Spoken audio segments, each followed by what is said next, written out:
Cleveland Browns are rich in football history.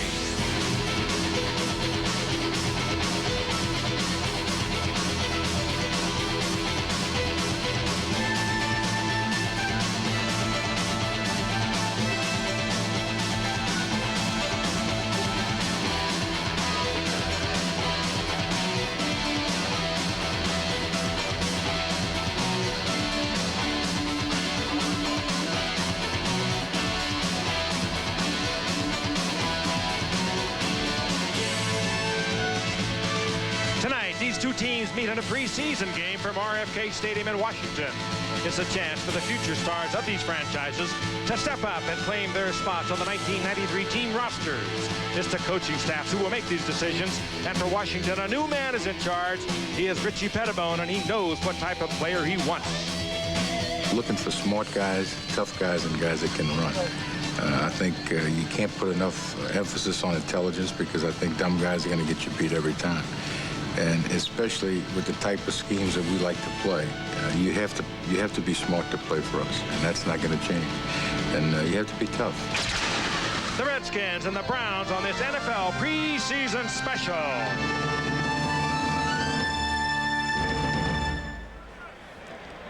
RFK Stadium, the nation's capital, on a warm midsummer evening.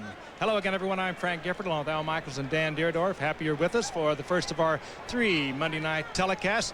Very interesting matchup. The Washington Redskins with Richie Pettibone walking the sidelines, the new head coach.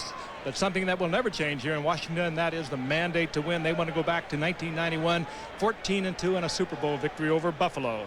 Meanwhile, Cleveland, well, they come off a 7-9 year. Bill Belichick's 3rd year now coming up. He has molded this team to his own liking. It is a Bill Belichick team and is vastly improved with free agency.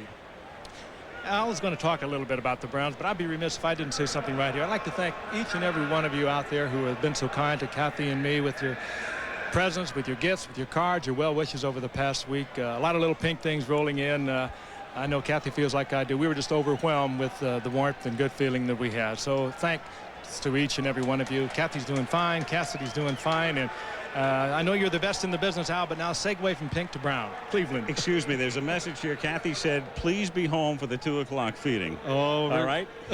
Congratulations. I wouldn't Bob. be much help. No overtime.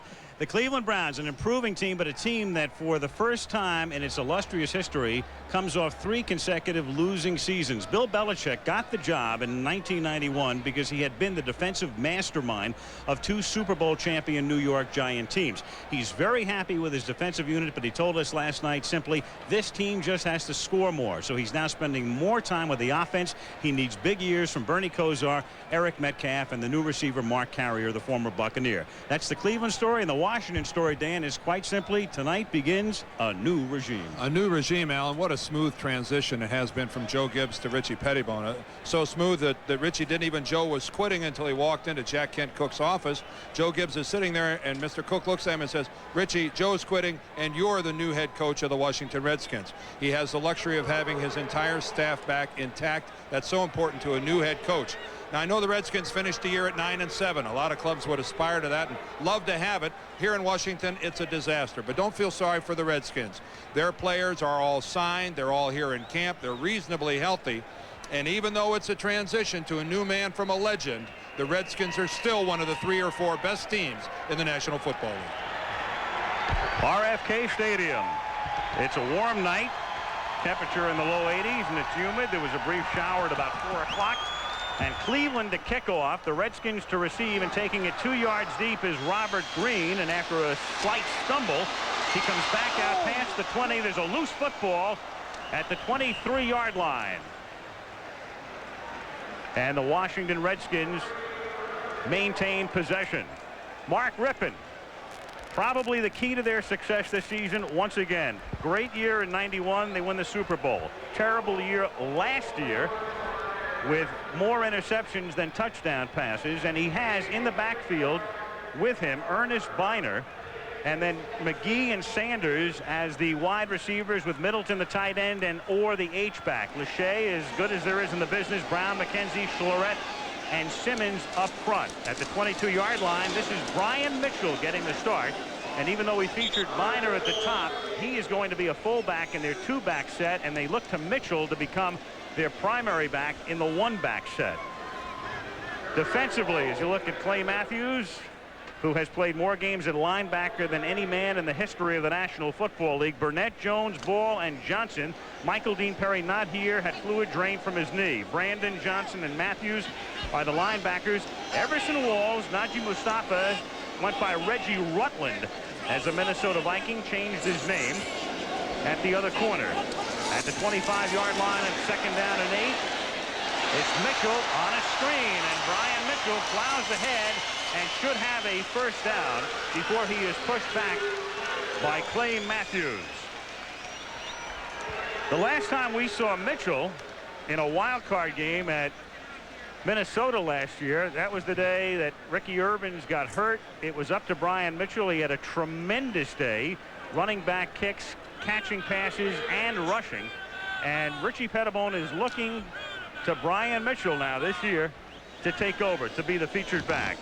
Matched his weight on that card you just saw, Al, on that playoff game against Minnesota. 209 all-purpose yards, 107 rushing. He had to play, of course, because Biner was injured the week before, and he really stepped up. They come out of the eye this time, and off the play fake, a nice catch is made by Tim McGee. And with Gary Clark gone, this is the man who will replace 1/3 of the posse, Tim McGee, the former Bengal. Well, he had a big year a few years ago, back in '89. 65 receptions for Cincinnati, and of course Cincinnati was the lowest rated passing team in the league last year, so he didn't do very well. Only 35 receptions, but there's a lot of football left in Tim McGee. And also you notice a perfectly thrown ball by Mark Rippon, something that we didn't see all that often last year for the Washington Redskins, and you didn't see it during the preseason at all. A contract holdout, late getting here. If there's one big difference in the Redskins this year, it's the condition of Mark Rippon. Brian Mitchell can't turn the corner. Stopped by Everson Walls. The Redskins will give us some different looks this year. There's been a lot made of a two-back look, but they've now run 2 plays out of the I formation. In years past, they would line up in the I a lot, but the fullback, in effect, would be the H-back, normally Terry Orr in recent years, and he'd always go in motion. Yeah, you're right, Al. When we come back after the next play, let's bring those numbers for Mark Rippon back up here, because I want to make the point about what I touched on earlier. A big drop-off last year. 2nd and 8, and the catch is made by Terry Orr, seeking the first down, and he's close to it, run out by Clay Matthews. Look at the difference between touchdowns and interceptions for Mark Rippon from 1991 to 1992. 28 to 11 in 91, led the league. 13 touchdowns and 17 interceptions last year. And Mark Rippon is the type of quarterback that needs a lot of work. He's the first to admit that he needs the repetitions during training camp. He missed training camp last year. It was obvious, and he never was able to catch on.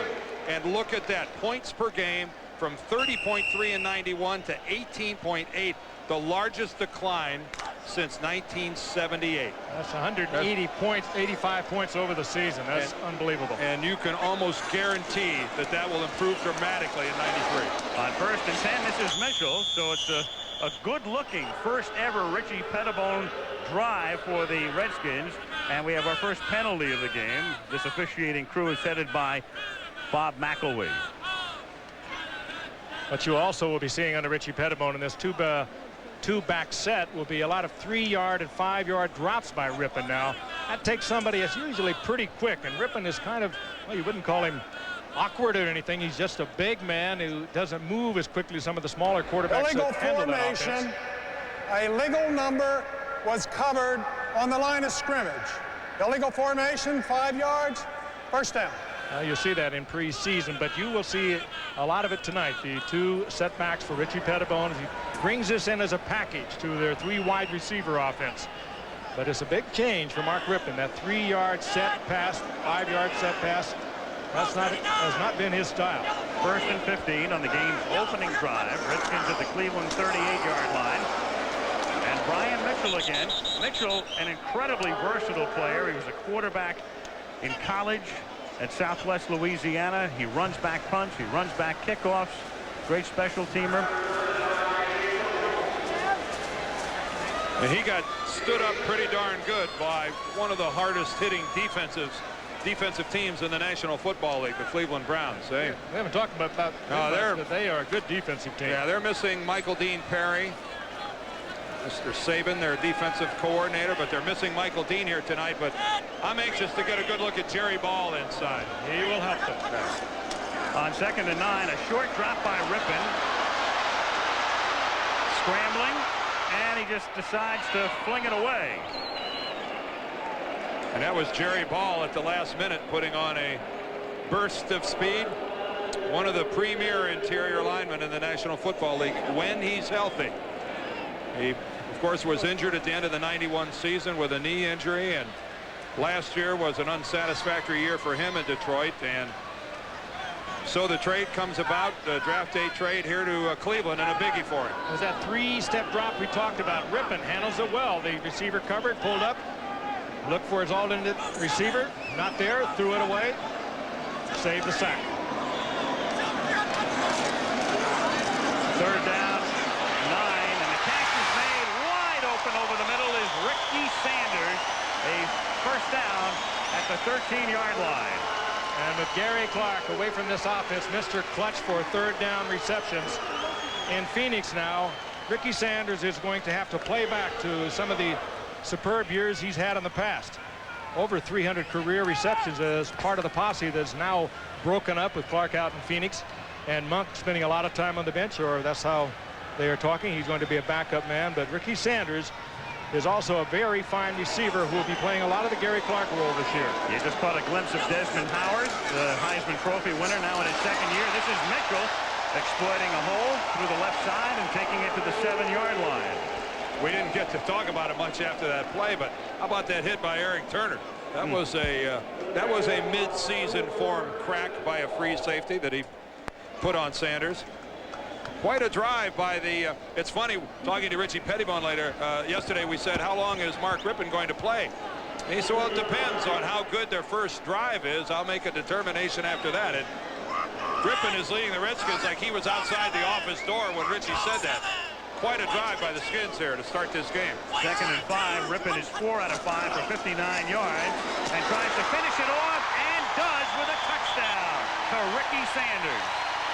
Covered well by Mustafa, but that ball was drilled in there where only Sanders could handle it. Beautifully delivered ball, short drop by Rippon, sets up quickly and fires it in for the touchdown. You can't get better coverage than was offered by Mustafa without getting a pass interference call. He's right there, as good as you're going to get.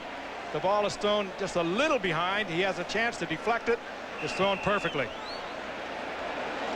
Chip Lohmiller, one of the best in the league, if not the best, for the extra point.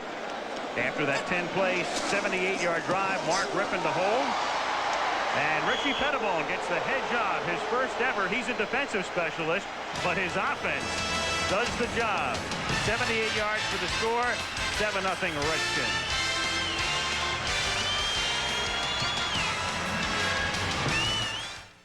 NFL Monday Night Football preseason special is brought to you by Ford and your Ford dealer. Have you driven a Ford lately? By Miller Lite. Great taste, less filling. Can your beer do this? And by Lay's, America's favorite potato chips. Bet you can't eat just one.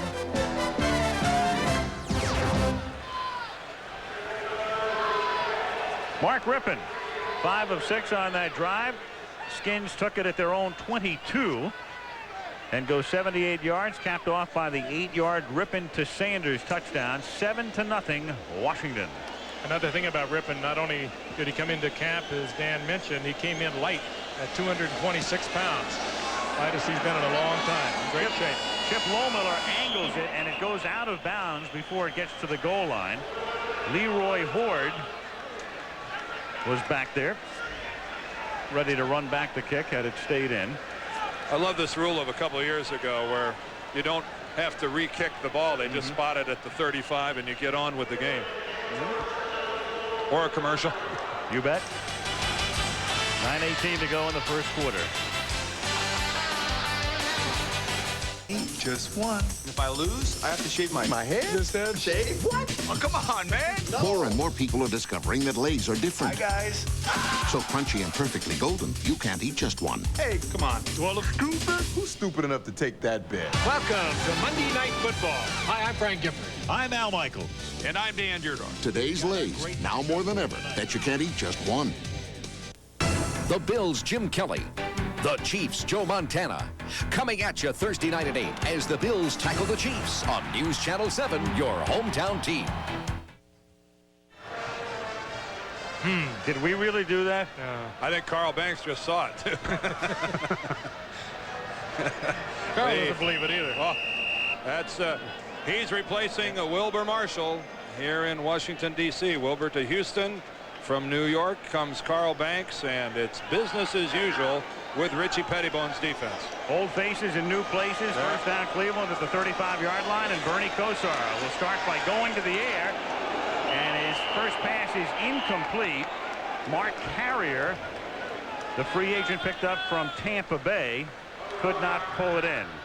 Bernie Kosar last year broke his ankle in the second game, missed about half the season. Now in his 9th year with the Cleveland Browns. Leroy Horde with Eric Metcalf start things. We'll also see a lot of Tommy Vardell, Michael Jackson with Carrier and Rico Smith, the 3 wideouts.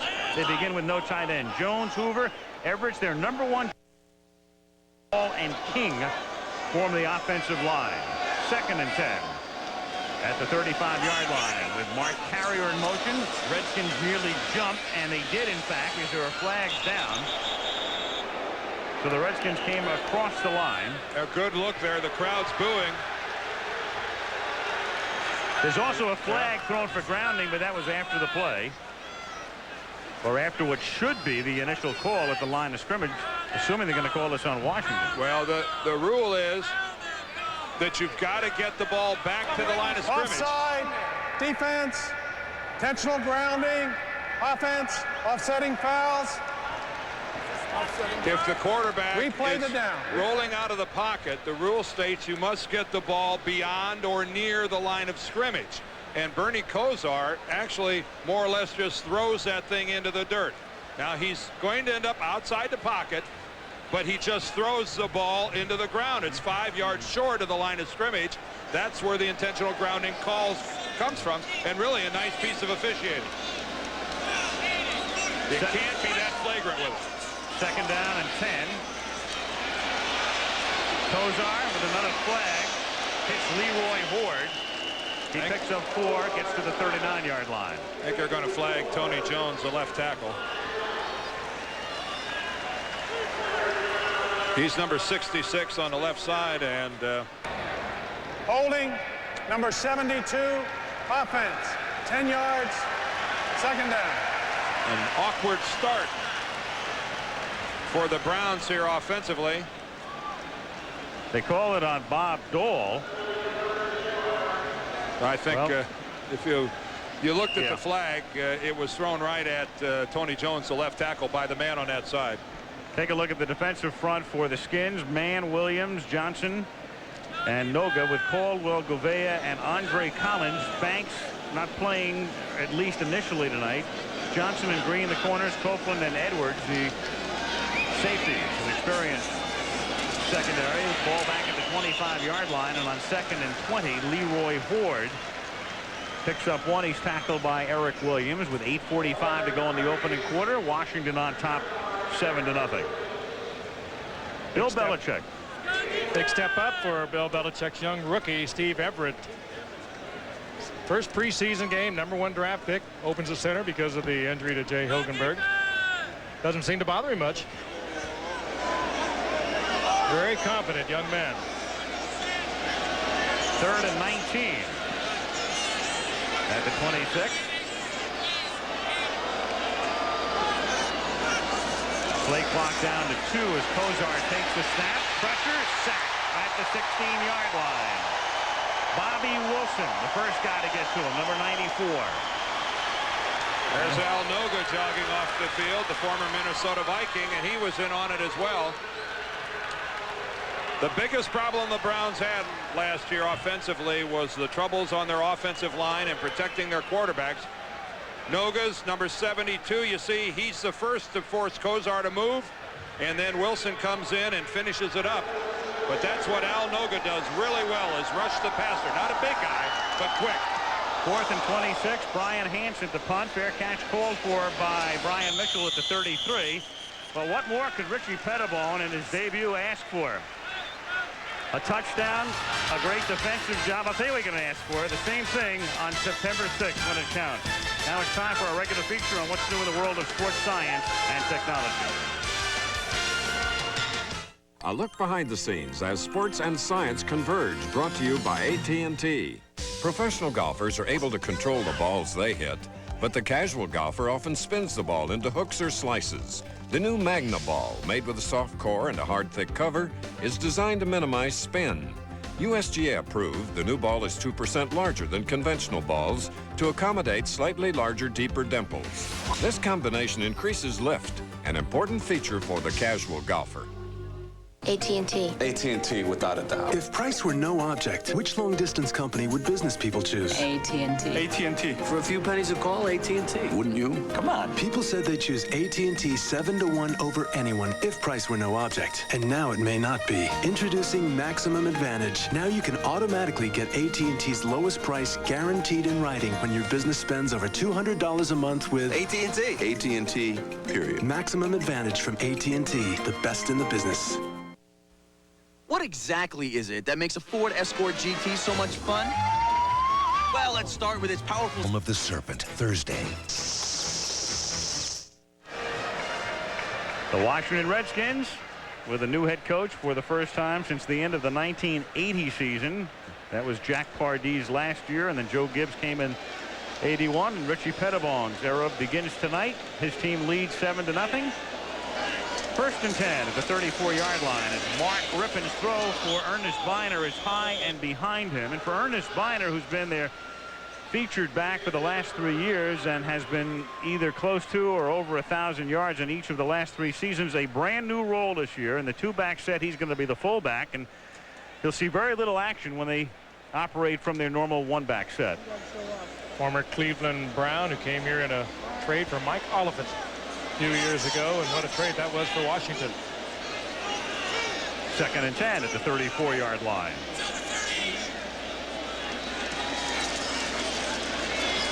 Rippon with good protection, and the pass is incomplete, intended for Brian Mitchell. Well, after almost a flawless first drive of passing the football, Mark Rippon opens up with a pair of incompletions on his second drive. Still, though, this is a solid offensive system. It's being fine-tuned a bit by Rod Dowhauer, the new offensive coordinator, but the pieces to the puzzle still look awful familiar. On 3rd and 10, Rippon guns one over the middle, and it's caught up at the 46-yard line by Ricky Sanders. And with Gary Clark now in Phoenix, and with Art Monk relegated to, in effect, the number 4 wide receiver, it is Ricky Sanders' time. It is his time to shine in 1993. Well, he certainly has waited patiently, and there aren't a lot of people mourning the loss of Gary Clark here in Washington, with Desmond Howard coming up, with Ricky Sanders ready to step to the starting role, and of course being able to fall back on a guy like Art Monk. They're on the sidelines, and with the addition of Tim McGee, they just felt the amount of money that he got from Phoenix was just not worth it, that they could replace him talent-wise on the field. Mitchell picks up a couple. Funny how, through the years, when you thought of the posse, you'd always think of, well, Monk, the most prolific pass catcher of all time. Clark, you'd always think of Sanders third, though. You go back to that Super Bowl game in San Diego following the 1987 season, and Sanders had a monster game against Denver. Yeah, he did have a big game, but still, you've got to give Gary Clark his due. Week in and week out, it was Gary coming up with the big plays, and really a lot of times demonstrated the toughness that inspired this team at times. He was a little man who caught big passes over the middle, took big hits, and bounced up.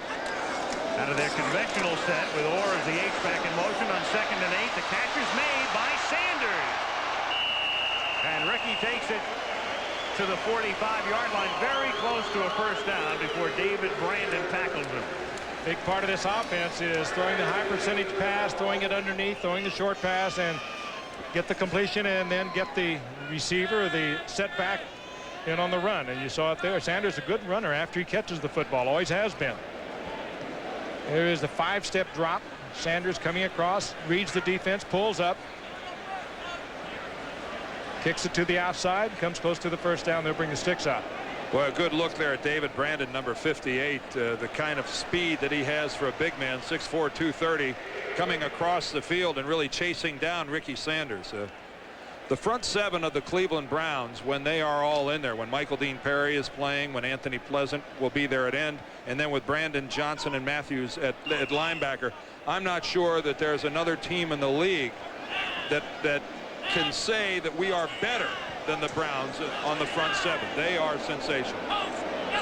First down at the Cleveland 44. 4 in motion. Brian Mitchell plows ahead and then is thrust back after a minimal gain. 5:40 remaining in the first quarter. Washington on top 7-0, and we'll continue the parade next week. We will be at Mile High Stadium a week from tonight. The San Francisco 49ers minus Steve Young with the fractured thumb, and he'll be out for about 3 weeks. The preliminary report against the Denver Broncos and John Elway from Mile High next Monday. And that other Steve isn't bad. Nope.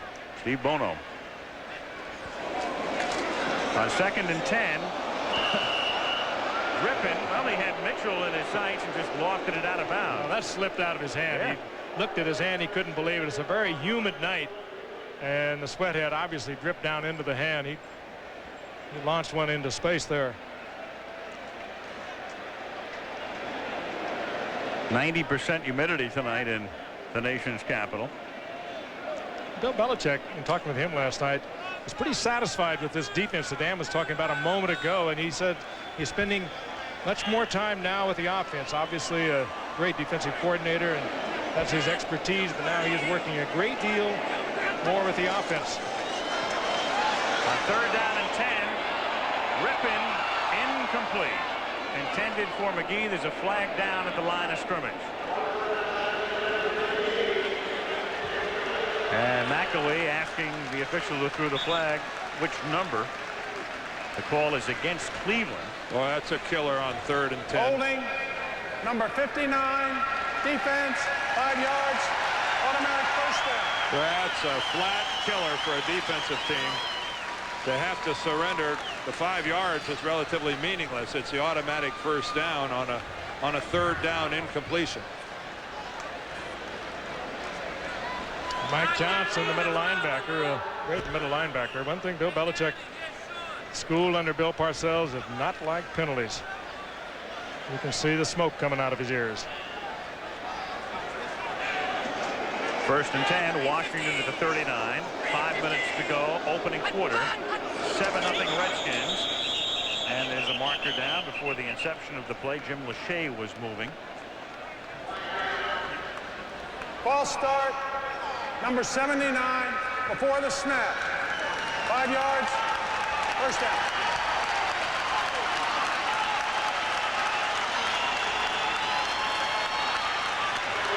Jim Lachey coming off a rough year last year.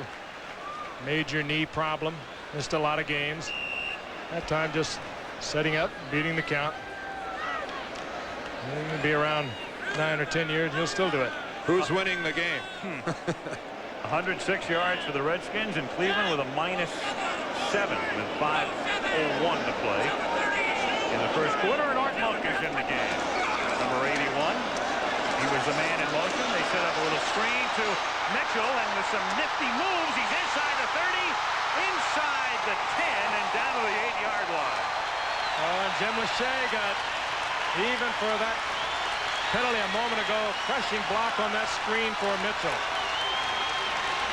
Actually, looked like he picked up a pair of brownies.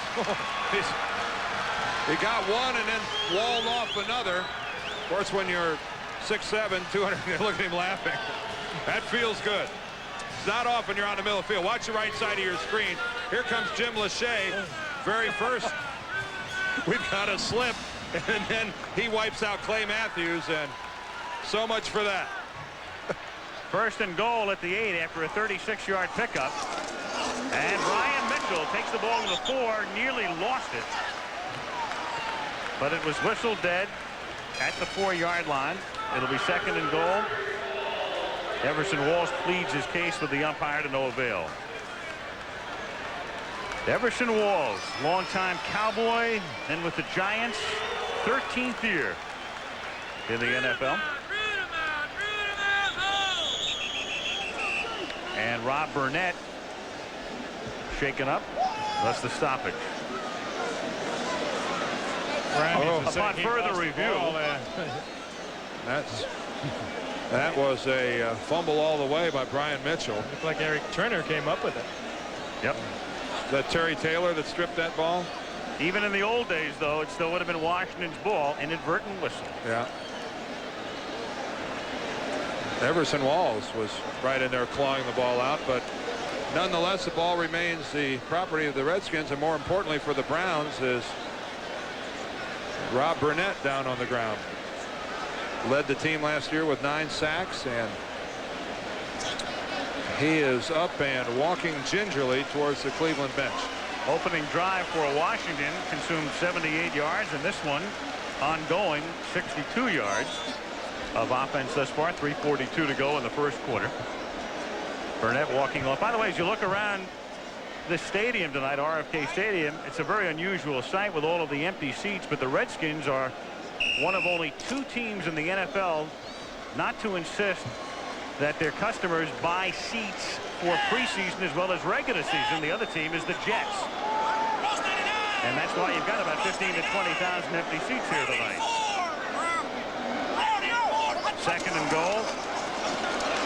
Rippin rolling and buying time and fires, and it's knocked down in the end zone, but a flag down as Najee Mustafa. And we, of course, have known him for years as Reggie Rutland. He changed his name, the former Viking. He might have got a left hand around the receiver. Pass interference, 48 defense in the end zone. They're going to say he had his down on the 1-yard line. left hand around the receiver. Watch it closely. Desmond Howard, the intended receiver. Now, the left hand is what they're going to rule. Well, I don't know. That is a really close call. That looked like a pretty good defensive play by Mustafa. He's made a couple tonight. 1st and goal. Frank Wycheck is the fullback and leads the way for Brian Mitchell, who scores. Well, either a couple good breaks for the Redskins or a couple bad breaks for the Browns. You could look at it either way. But Brian Mitchell fumbled the ball, and the Redskins retained possession, and that was a very close call in the end zone that went against the Browns and Mustafa. A good look, though, at Brian Mitchell's ability to leap. He takes off at the 3-yard line and lands about 1.5 yards in. That's pretty good for a little guy. Lohmiller for the point after. 14 to nothing. Richie Pettibone could quit now and be acclaimed as the greatest coach of all time. Yeah. Unfortunately, in November, nobody's going to remember the fact they got off to a good start in early August. Perfect beginning.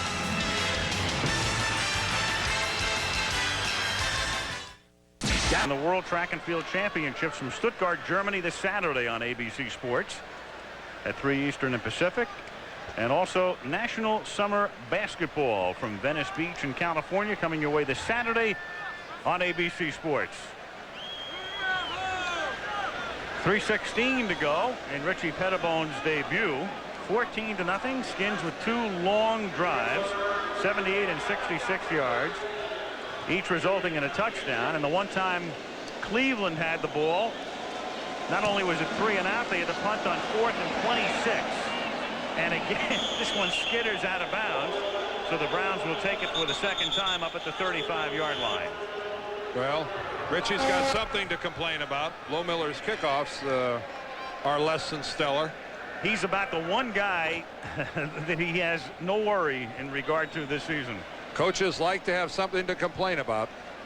They are reluctant to be all smiles and say everything was perfect today. They're the masters at finding fault in something, and it's just the nature of the game. You're either improving or you're getting worse. There's no such thing as treading water in the eyes of a football coach. So the Browns take over at the 35. Key play on that last Redskin touchdown drive was the defensive holding penalty on Mike Johnson to keep it going. It's 14-0 as Kosar retreats and throws underneath, and is lucky that wasn't picked off. It was behind Eric Metcalf, and A.J. Johnson was there for the coverage. Not only did the Browns beef up their offensive line, bringing in like Houston Hoover and, of course, Everett, the #1 draft pick, they also got a new line coach in Kirk Ferentz, former head coach of Maine. He developed some stars out at Iowa at the collegiate ranks, and they're very happy to have him aboard. But this is a very muchly improved offensive line for the Cleveland Browns, and it will develop. Their question mark is right tackle, where Ed King is the starter now. And they want to see how he plays in his preseason to see the answer. 2nd and 10. He did a good job on protection there, and Michael Jackson makes the catch, a 7-yard pickup. A.J. Johnson with the coverage. It'll be 3rd down and 3. There's Kirk right there, and quite a career at Iowa. And Ed King, they're pretty solid. There's King, number 68. And, of course, this is baptism by fire, working against Charles Mann. Oh, he's learning how to hold. You see, he's got that left hand. 2nd-round draft choice back in '91. The first player taken in the 2nd round. Ed King, that's as close as you can come to a first-rounder. 3rd and a short 3, and a first down for Leroy Horde, who goes out of bounds, forced out by Danny Copeland. Kevin Mack has retired. Mack did come to training camp this year, but he is now gone. It'll pretty much be a 3-man rotation with Horde, Tommy Vardell, and Eric Metcalf in spots. A retirement that really took everybody by surprise. They weren't. Kevin Mack had reported to camp and just said that he just didn't feel that he could give it anymore, that he was up to the demands of playing professional football, and one of the most popular Cleveland Browns of all time, a solid citizen. 1st and 10 at the 47-yard line. Kosar fires one to Leroy Horde, who got open over the middle and takes it to the Washington 24-yard line, where he's tackled by Danny Copeland. That time, Kosar had the time to get rid of the ball. Good route by Horde, and well delivered by Kosar. Right between 2 defenders. Horde circling out of the backfield. Plenty of time to set up. Horde right on his break. Sure, Copeland was really excited to see 230 pounds coming at him after getting about a 20-yard head start. Good tackle by the strong safety of the Redskins, though, and you notice where he went. Low. 29-yard gain. 1st and 10 at the 24-yard line. And here is Eric Metcalf swinging to the outside. Takes it down to the 20-yard line. That's a pickup of 4. He's tackled by Brad Edwards with a minute to go in the 1st quarter. And the new backup quarterback for the Browns, Vinny Testaverde, after several seasons with Tampa Bay, now backing up Bernie Kosar. Interesting, this free agency also with the Browns, of course, is Mark Carrier, who caught 21 touchdown passes over the past few years at Tampa Bay from Vinny Testaverde. They're both now with the Cleveland Browns. There's Carrier. One of the fine receivers around. You have not seen that much of him because of Tampa Bay's record. They have not been exposed that much on national TV, but he's a good receiver. And we'll see a lot of Testaverde later in this game. 2nd and 6. Kosar throws. It's caught by Carrier, and he gets knocked down by A.J. Johnson at the 17. That's going to set up a 3rd and 3 on what will probably be the final play of the 1st quarter. Carrier's had over 600, or rather 300 receptions in 6 years. And those are some pretty impressive numbers. Came out, I think, a 3rd-round draft pick out of Nicholls State. And when you come out of Nicholls State and you're picked in the 3rd round, you're pretty highly regarded. 3rd and 3 Cleveland when the 2nd quarter begins. A perfect beginning to Ricky Pettibone's posting career. It's 14-0, and back after this message and a word more ABC Station. NFL Monday Night Football preseason special is brought to you by Nissan. It's time to expect more from a car. Washington Monument, our nation's capital, on this pretty sultry August night as we start the 2nd quarter. Been a busy week here, the nation's capital. Start the 2nd quarter, 3rd down and 2 for the Cleveland Browns, and this is Eric Metcalf swinging to the outside, gets tripped up, and it appears they're going to spot it a little short of the 1st down. Going to set up a 4th and inches. Al Boyd Mays tripped him up, the cornerback. You get Bernie Kosar looking over to the Browns sideline, looking for a little input. He's calling his own plays during the first quarter. It's something that Belichick and the Browns offensive staff would like to see happen. They have such faith and confidence in Bernie Kosar's ability to feel the ebb and flow of the football game that he's able to make those calls. What a superb play there by Mays. Yeah. And looks like we're going to get a field goal try, or are they just bringing in the big guys? This is the type of deal where the Brownies are good at slamming it in there, and that's what they're going to try to do. They're going to go for it on 4th and short. Number 96 and number 73 report to eligible positions. He'll be on the end of the lines on the short yardage, and you bring in James Jones also. James Jones, a defensive lineman reporting in, and he caught a touchdown pass last year. Watch out for this. You notice a rather large fullback. That's Jones. They do this quite often in short yardage. He is the lead blocker. Bardell is the tailback, and this at 4th and inches. They give it to Bardell, back to Jones, and Bardell gets inside the 10, takes it to the 1-yard line. It'll be 1st and goal. Man, that looked like John Riggins going to the outside in the Super Bowl. As so often happens when you're in there in short yardage offense, you get a little crease. Tommy Bardell banged through that crease and almost got it into the end zone. Again, follow Jones.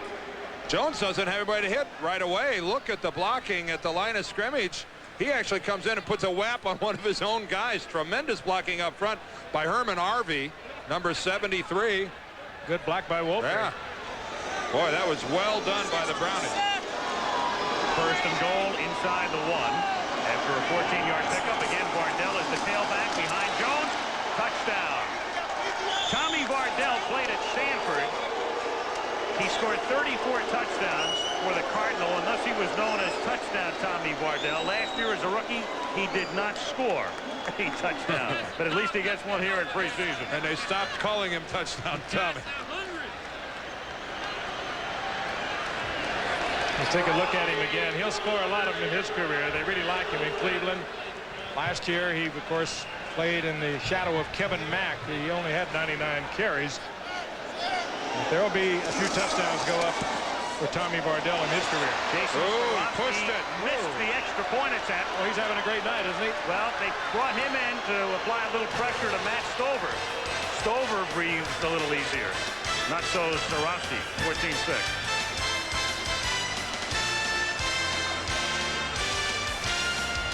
Going on in camp, Matt Stover trying to retain his job, and Starowski just signed this week trying to replace him, the former Patriot and Jet. But when you miss an extra point, well, they want a little more leg. Matt Stover missed 3 out of 9 from 40 yards out. He was terrific from 39 in. Well, he hammered this one. 4 yards deep, and this is Reggie Brooks, the Notre Dame rookie, coming out of the end zone. And gets pushed back after he reaches the 17-yard line. And there's a marker down up at the 25-yard line. Reggie's going to get a little lecture on when you're going to run it out of the end zone. Run it out of the end zone. Don't stand back there and think about it. There's the kick by Starowski that just gets pushed off to the right and by a couple of feet. Yeah, it's my assessment that only a rookie would bring it 4 yards deep out of the end zone in a preseason game. Half the distance. First down. And tippy-toeing out of there. That is not a veteran move, and there's a class act. Look at that. What a class act. Stover trying to go ahead and console Starowski.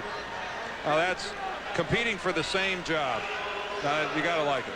The fraternity of kickers. Either that or a great mind game. Yeah. Hey, could be. Come on.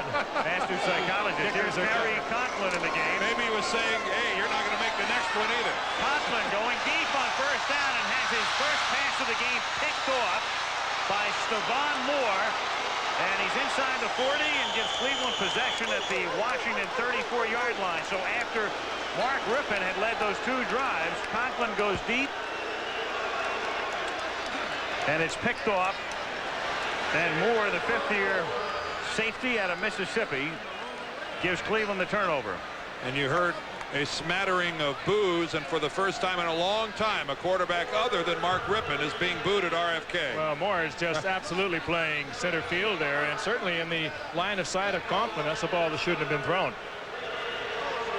And it's a route you don't see very often. Art Monk being the intended receiver, running a deep post down the middle. Art more of a possession, shorter route type of receiver.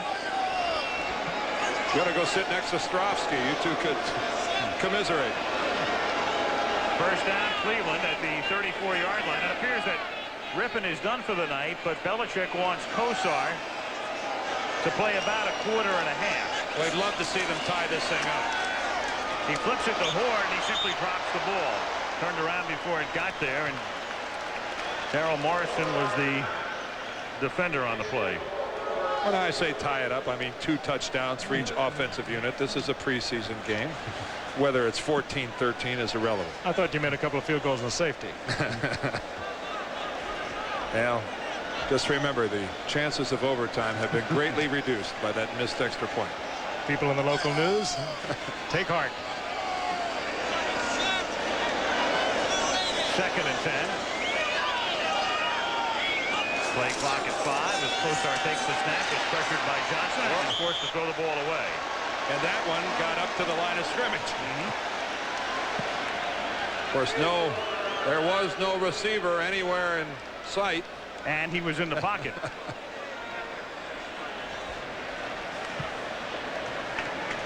Third and 10. Last year, Kosar, who missed half the year because of that fractured ankle, threw only 11 passes in the 8 games in which he played of 20 or more yards. I think a great deal of that had to do with the protection he had. Remember the opening game of the season, he was sacked 11 times by Indianapolis. You don't look for the deep receiver too often with that kind of pass protection. Third and 10. Skins on the blitz. Kosar slings it. Incomplete. Knocked down by A.J. Johnson. Intended for Mark Carrier. This has been a first quarter and the beginning of the second that's been busy for A.J. Johnson. This guy has been around a lot of big plays in a relatively short period of time. Well, he was banged up last year, broken arm. He played hurt all year long. They really captured the affection of the hearts of the coaching staff and the Redskins fans. He stayed in there with all kinds of injuries last year, and they really needed him because they were hurt throughout that secondary. No 51-yard field goal attempt. Instead, a pooch punt by Hansen. There's a little too much pooch to it as it winds up in the end zone. And the Skins will take over the 20-yard line. 12:55 remaining in the first half.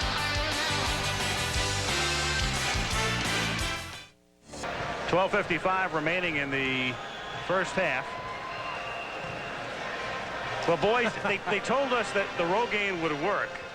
What happened? You know, Dan looks pretty good that way. Huh? Yeah. Are you thinking? Well, thanks for singling me out. It's like you lost your submarine somewhere. At the 20-yard line, this drive commences for Washington. Kerry Conklin gives the ball to Mitchell. He gets about 3. Dan looks like he could be part of the WWF. Well, at least I have some facial hair left with the, at least I had a mustache to fall back on. Lose your hair, you realize how much bigger your nose and your ears are than you thought they were. Not to mention the mouth. Oh, really? Really? Oh, it was fun, though. It was fun. Yeah, Tell me it was fun. This is a very informative on camera, wasn't it? You couldn't have lived without that information.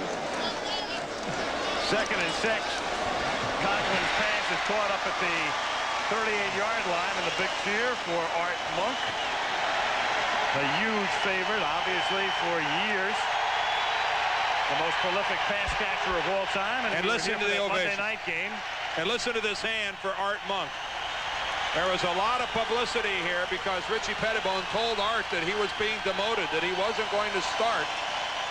And what a show of support by this RFK crowd that has loved to watch this man play for all these years. And Art Monk has handled it like he has everything else in his career with total class. Here's Ernest Piner on first down, picking up about 5. Last year, started to mention the Monday night game against the Denver Broncos. Skins blew Denver away, and then the only mystery left at the end was would Monk get the record, and he did that night. But as you saw in the second half of the season, over the last 8 games, he caught just 14 passes.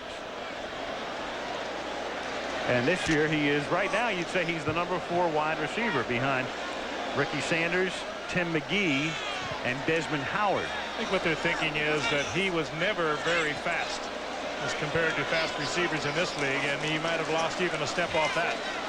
Here's Mitchell bobbling and nearly had that one picked off, incomplete. 3rd and 5. And I got a feeling he'll be there, and he'll be there in a lot of clutch plays. He could certainly be that underneath man, and with all the intelligence he brings to this game and all the experience, there's no question he's going to be a factor for the Redskins. Watch this ball get bobbled. This would have been highlight film material. A little bit back behind on the right shoulder, Brian Mitchell, and that thing was served up right there. Everson Walls goes by and almost comes up with it.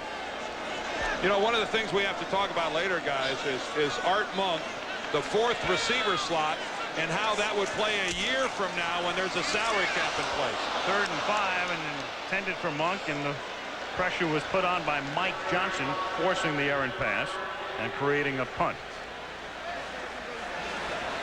With this the possibility of a salary cap coming into play, older veterans who make good money and who aren't starters are going to be the guys that are somewhat of an endangered species.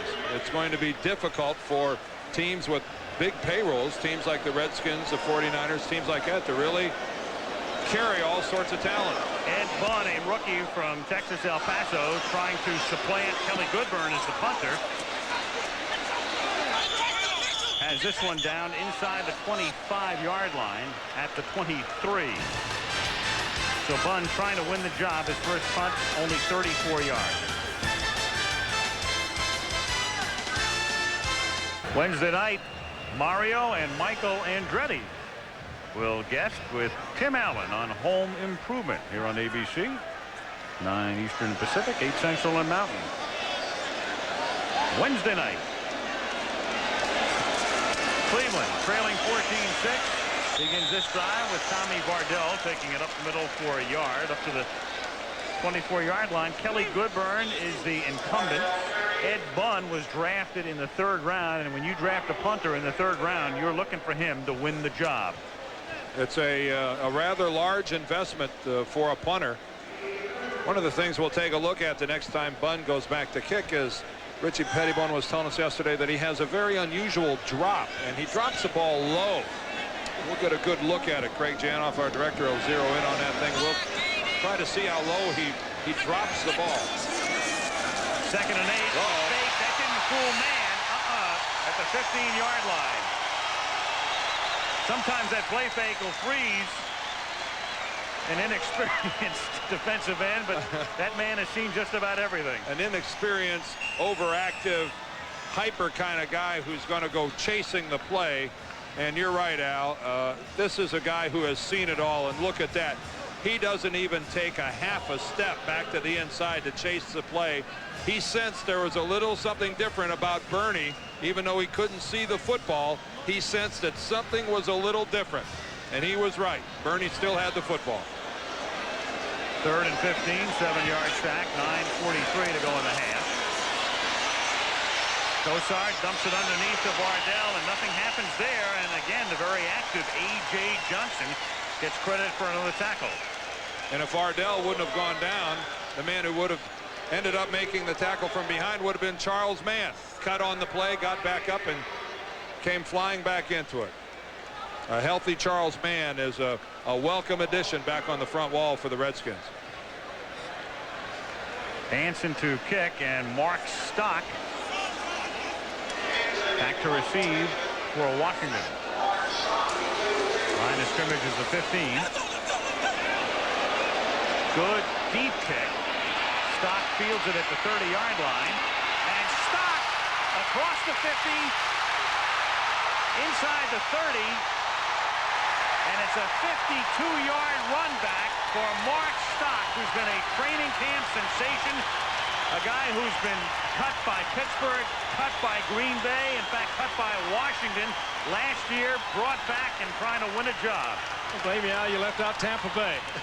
He's been around, and he just keeps making big plays. You see so many of them in training camp. But this one looks like he might be able to stick. He is turning on a good return here, but he's just been doing that almost every day in training camp, making fantastic catches, good returns. And the way every good return begins, an initial burst up the middle. Get by the pack in a hurry and then make your cuts after that. Instinctive running there by Stott. It was a 55-yard punt, 50-yard return at the 20-yard line. Brian Mitchell bounces off, tries to turn nothing into something, and is tackled back at the line of scrimmage. It's a 2-yard loss.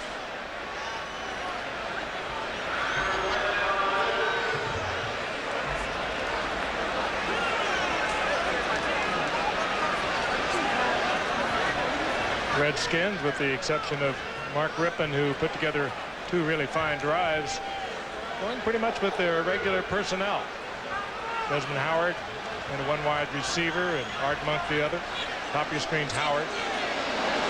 They want to give Conklin a lot of experience in preseason. He throws to the 15-yard line.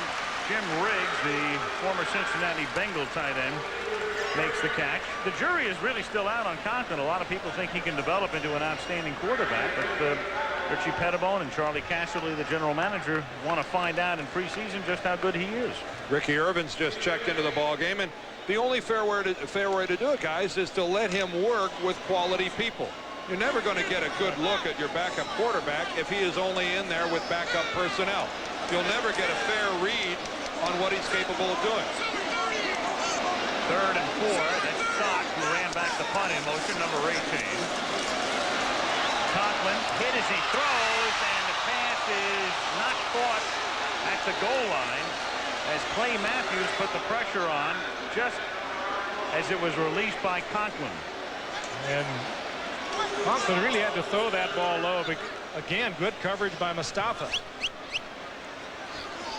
Mustafa has made some big plays tonight in that cornerback spot. There's the pressure coming from Matthews. Conklin gets it off, but he had to underthrow that because of the coverage. Monk, the intended receiver, now Lohmiller. This will be a 32-yard field goal attempt. And Chip Lohmiller, Pro Bowl perennial, boots it through to extend the Washington lead to 11. It's 17-6 with 7:14 to go in the half.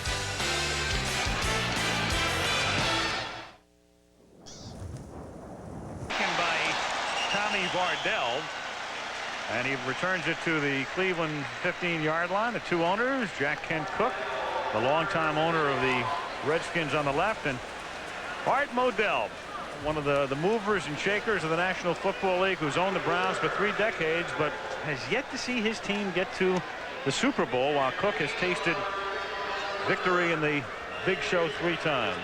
One of only 9 teams, the Cleveland Browns, have not gone to the Super Bowl, and Art Modell is so passionate about his Cleveland Browns.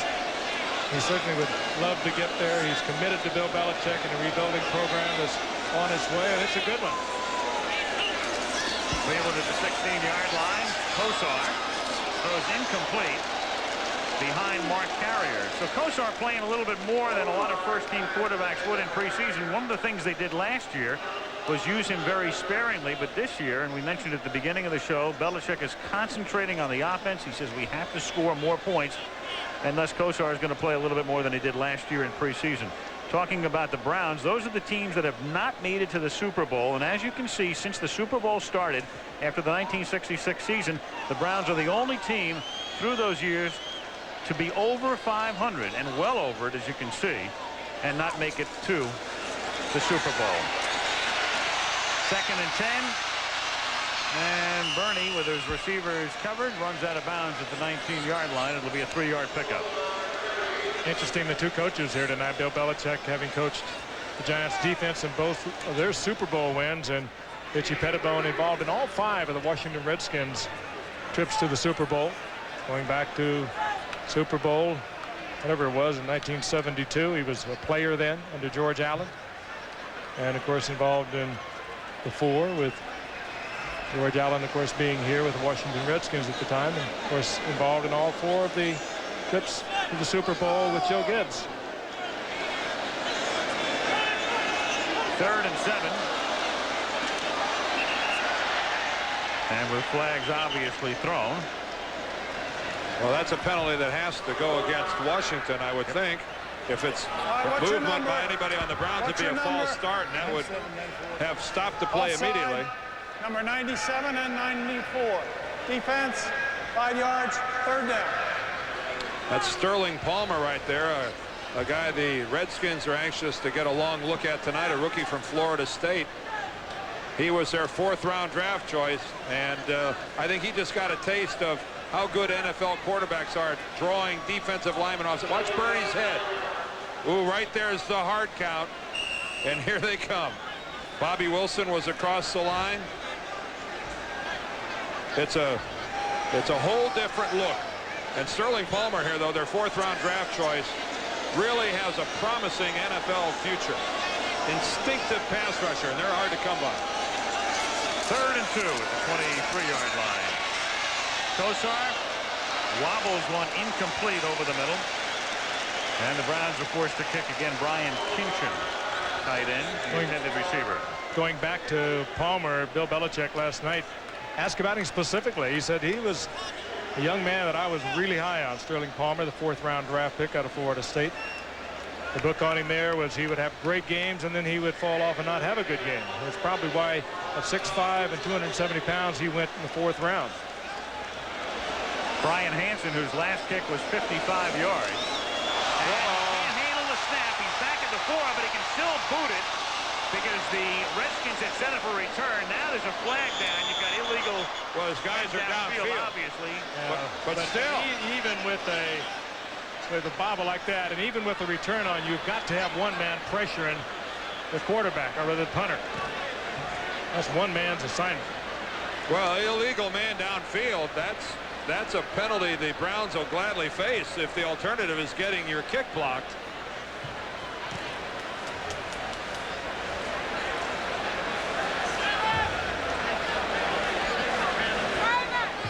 We'll get the call from Bob McElwee.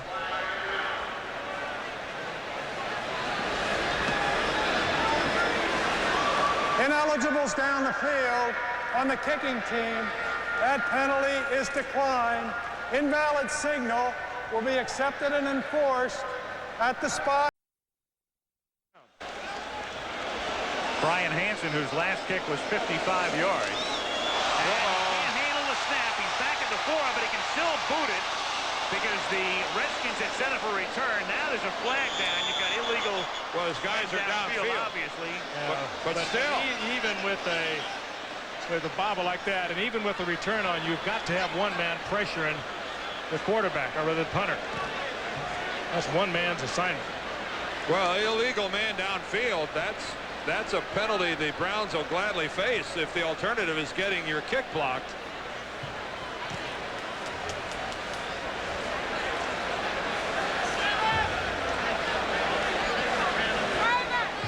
We'll get the call from Bob McElwee.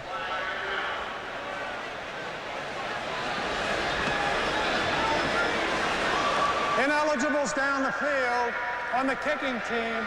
That penalty is declined. Invalid signal will be accepted and enforced at the spot. First down.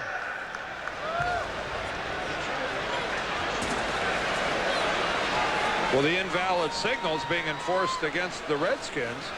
5-yard penalty is assessed from the spot of the foul. Nobody will be first down pressuring for the whatsoever. receivers.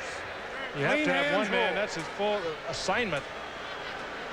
Johnny Thomas came late on it, but he was very late. That's a heads-up play by Hansen. And this is an invalid signal. You got to get your hand above your head. Yeah, that's Stock, who's back there to take the punt. He had the big punt return before. He's waving like it's a fair catch, and then he takes off with the football. It was an invalid fair catch signal, and then on top of it, he took off with the ball anyway. Net result is it cost Washington 5 yards, and they have possession at the 38-yard line with 5:49 And as Conklin throws, he gets hit immediately. The catch is made by Frank Wycheck, rookie from Maryland, for next to no gain.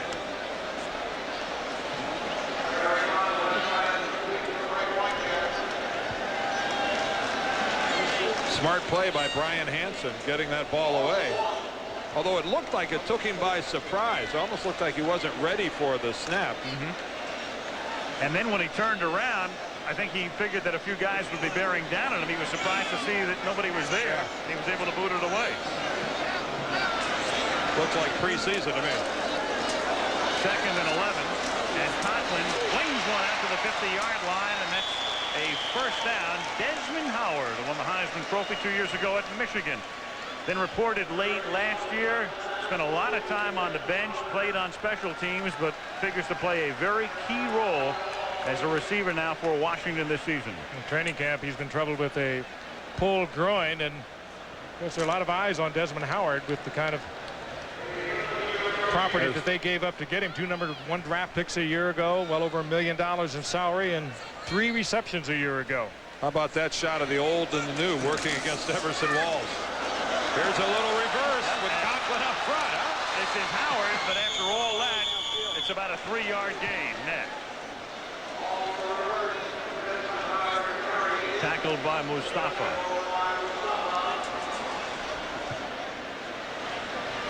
And it'll be 2nd down and 7 at the 47-yard line. 4:20 to go. We're in the opening half at RFK Stadium in Washington.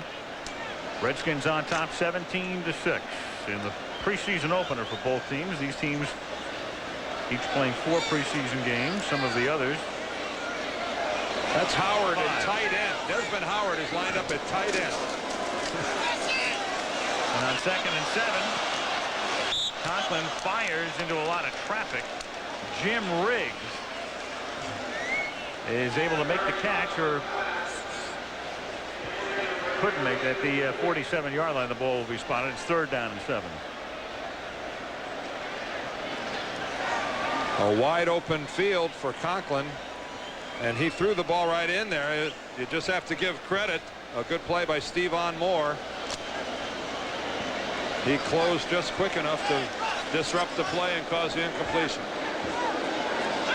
Ricky Irvin's in the game on 3rd down. Conklin, good protection, and then throws incomplete. The errant pass at the 25-yard line. Underthrowing and leading too far. Mark Stock, and it will be 4th down. That's when you're trying to impress a coaching staff like Kerry Conklin is. You want to complete. He had plenty of time to get rid of it. Receiver Stock was open. He just threw it in the ground. That was a bad pass. Is it a case he's just being too deliberate? Sometimes when they're that open, it's easy to do that. Of course, again, as you pointed out earlier, he has not played that much. Here's the rookie Ed Bunn. Watch the unorthodox drop. His first kick was 34 yards, and this one bounces at the 16 and is down at the 18-yard line. Yeah. He actually dropped that ball even a little bit higher than he did his first kick, and it's one of the things they're working with. Most punters like to drop the ball high and then come up to meet it. Look how low he starts with the ball and then raises it. But still, he meets the ball. Doesn't look like any more than like 18 inches or so off the ground. Most punters like to make foot contact with the football higher than that and hit it more on the upswing. As Richie Pettibone pointed out, every now and then he'll get one off the side of the foot, and that can be a disaster for him. But he kicked so well. 47.7 at Texas at El Paso. Look at what a that difference it's been. 16-yard difference there. Meanwhile, Todd Philcox comes in at quarterback for the Cleveland Browns, and Tommy Vardell gains 3 out to the 22-yard line. Sometimes sometimes a rookie comes in and they just try so darn hard. They try, and particularly in a technical thing like punting or field goal kicking, and after they settle down a little bit, they'll play back to what they ordinarily can do. And he has been a fine punter. Well, normally at the collegiate level on a given team, you're the only guy there that can punt. You really don't have any competition. In the NFL, there's always somebody looking for your job. His first 2 kicks, 34 and 29 yards, and Philcox hands the ball to Vardell again on 2nd and 7. Kosar figures to be done for the night. we're going to see Phil Cox, and then, according to Bill Belichick last night, he said he was going to go to Vinny Testaverde. So Bernie Kosar, who was 4 for 11 in a quarter and a half, has wrapped it up for the evening. Phil Cox to finish the half, and then we're going to see a lot of Testaverde in the second half. Belichick, because of various reasons, mostly injuries, slight injuries, has got to play his offensive line probably more than he'd want to tonight. His regulars, that is. He didn't bring very many with him. 3rd and 4 from the 25, and Phil Cox throws, and it's incomplete. Brian Kinchin nearly making a juggling catch, but couldn't hold on. The one thing it would be missing, I think, in the formula for the Cleveland Browns is the tight end. Of course, Mark Bavaro has gone on to Philadelphia as a free agent there, and they do have 3 tight ends on their roster, but none of them are the kinds of tight ends that will help make a great football team. You think of a good football team, you usually have a good tight end. A great football team usually has a great tight end. Galbraith there lined up the tight end a play ago. On 4th and 4, Brian Hansen lofts one to the 25-yard line. This is Scott, who's already run a kickback 50 yards. This one taken again into Cleveland territory, and he's finally tackled at the 42-yard line. And there is an injured Redskin. We'll check that out when we come back. 2 minutes to go in the half. 17-6, Washington.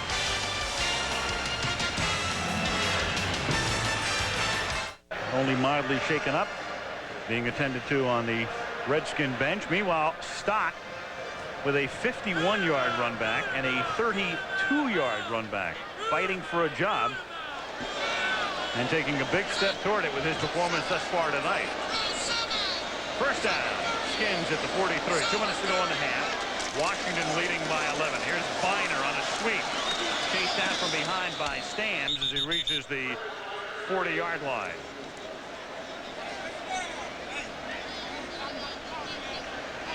Redskins with all of their timeouts remaining.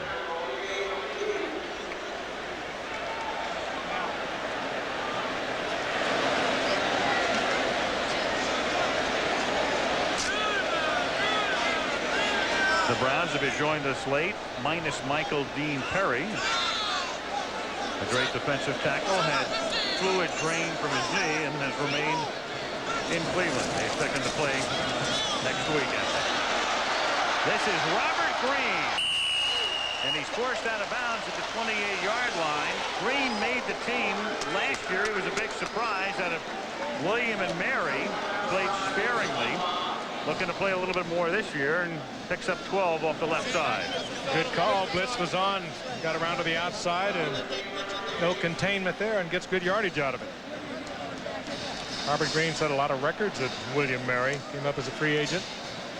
And a little bit like Mark Stock, he just kept doing good things as a rookie and made the ball club. 1st and 10 at the 28-yard line. 1:13 to go in the half. On a draw, this is Biner. He works his way down to the 23-yard line. It'll be second. Let's call it 6 as they spot it at the 29. Again, the Skins with all of their timeouts.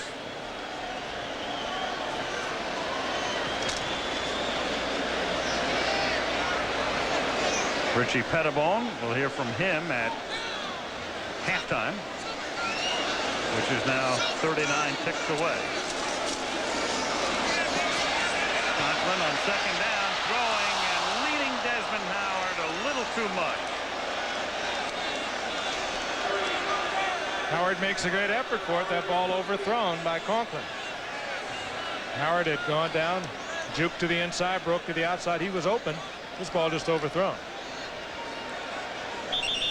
Oh, and how many at Michigan did we see him catch like that? Yeah, that's that ball That's just their about first 6 inches. Charged timeout. It's funny, you throw a ball all that way and it all comes down to just a couple inches one way or the other. A lot of guys, if you bring that ball back 6 inches where it just hits the fingers, you say, well, he's got about a 1 in 5 chance of bringing that down.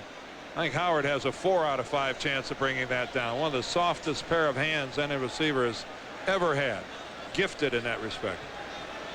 You don't even hear him catch the ball. That ball doesn't even make a sound. It just seems to be absorbed by Desmond Howard's hands, not really caught with a smack. Good look at Kerry Conklin out of University of Washington. Has not played that much, only a couple of attempts a year ago. Had some remarkable numbers at the University of Washington. But he had a great year last year, Frank. He was 2 for 2. Yeah, and a touchdown thrown in there. But as a senior at Washington, he was for 16 touchdown passes, over 2,500 yards. And talking to Jim Hannafin about him tonight, I said, can he play? And he said, well, he can play. I said, he said, he's tough. He's really tough and got a strong arm. They just need to know how he plays. After the Washington timeout, it's 3rd down and 6 at the 24-yard line. 31 seconds to go in the half. Tim McGee is the man in motion. Conklin goes that way. Hits McGee. McGee knows exactly how far he has to get to the first down. Picks it up with 25 seconds left in the half. Boy, and that's your strong arm right there. That was a dangerous pass to throw in front of Everson Walls. Conklin, a lot of confidence. He had that on a string out there for the completion to McGee. But look at the pass protection. Just look at the pass protection. That was where Joe Gibbs said it all had to start. Our quarterbacks can't throw if we don't give them a solid wall. It's become such a Redskin tradition. Jeff Bostic back in there at center and up and down the line. Things never seem to change. Redskin quarterbacks seldom go down. 1st and 10 at the 18-yard line. Conklin throws. Catch is made by Ricky Irvin inside the 10. Takes it to the 7. Timeout Washington. Next second. Timeout Washington. That's their second charge timeout. Richie Pettibone, we'll hear from him at halftime, and here's a preview as he talks about the pressure of taking over for Joe Gibbs.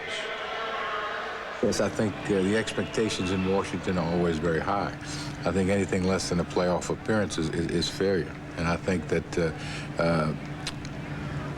you have to worry about producing. But I tell you, personally, I've always thrived on pressure. I love to be in that type of situation. And I really have no qualms about what's going to happen this year. I think we're going to have a good year. Certainly a change, isn't it, from Joe Gibbs? And he's walked that sideline so many times as one of the premier defensive coordinators in the game. Many-time Pro Bowling safety, first with the Bears and then with the Rams and the Redskins. He's got his own tough way of approaching this game. Oldest to debut as an NFL head coach without prior college experience. There's been, well, people like Jerry Burns and others. As Conklin lost it incomplete, intended for Desmond Howard, and he was blanketed by Everson Walls. But there have been older coaches who in the past have taken over NFL teams, but all of them have had that prior experience as a head coach in college. I don't think they call him an assistant head coach here. Does that qualify? Certainly deserved. I don't think there's any question about that. And one of the NFL's good guys, Frank and Al. One of the truly nice people that's associated with this game. Tough, hard as nails, you bet. Demanding on his players, extremely. But good people. On 2nd and goal, Conklin fires into the end zone. Touchdown. And it's Mark Stock. Deserving touchdown for Stock. And that's that strong arm of Conklin. That was not bad positioning again on the part of Mustafa. No, but look at the pass pro again. Nobody near him. You're going to, in this league, even quarterbacks without a lot of experience, if you give them that luxury of sitting that unobstructed in the pocket, you'll complete passes. Look at that. Oh, and he rifled that in there. Stock working back to the ball. Mustafa with good coverage. Stock doing a lot of good things tonight. Well, it's a 51-yard punt return for him, a 32-yard punt return, and now a touchdown. It is a bull market. And that's no bull. No, but you are. Yes, I know. Ball-headed. Hey, can I set you up at it? You're good. You're good. You are good, and so are the Redskins, who are demolishing the Browns as I try to segue back to the football game. 4 seconds to go in a half. 24-6. Washington. Well, a few moments ago, they were booing Conklin. And they'll boo him again. Oh, yeah. And, any and all. Oh, they're really rabid fans. They're great fans here in Washington. I think quite like the excitement of a great game. Everything on the line. A big play made by Redskins. This whole stadium. The entire place starts to rock. And again, the empty seats tonight, we mentioned before, just 2 teams in the league do not insist that you buy the preseason package as well as the regular season. The Redskins and the New York Jets, and thus a sight you'll rarely see in this ballpark. One of the most sought-after tickets and hard-to-come-by tickets in all of sport. Right on September 6th. Little grounder fielded by Leroy Horde. And as the half expires, he is run down at the Washington 40-yard line. Auspicious debut for Richie Pettibone. His team leads 24-6 at the half and will return to RFK Stadium after this from our ABC station.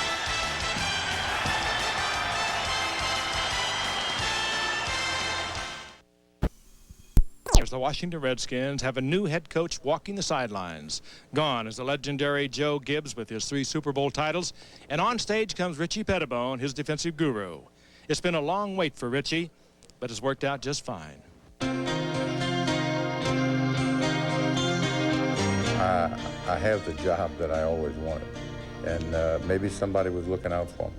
There's only 3 places, really, that I would have left Washington for, New Orleans being one because that's my hometown, Chicago because I love Chicago, love the Bears.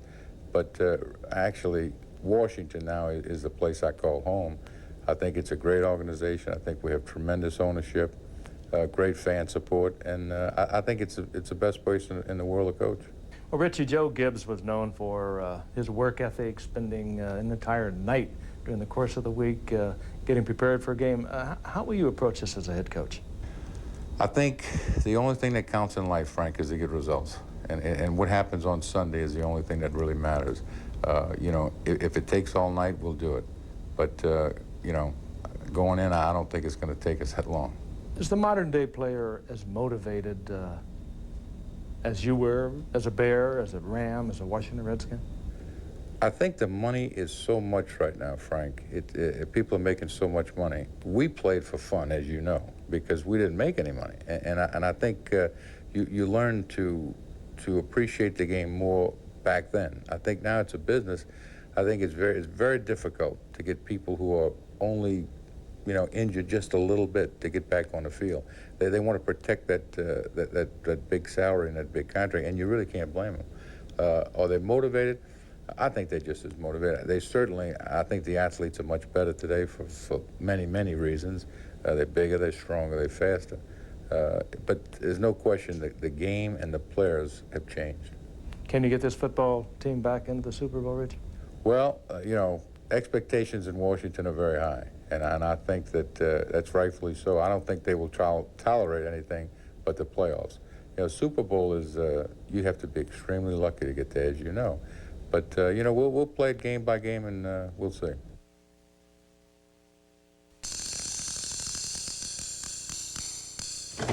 This Lexus LS 400 is about to shift from first to second to third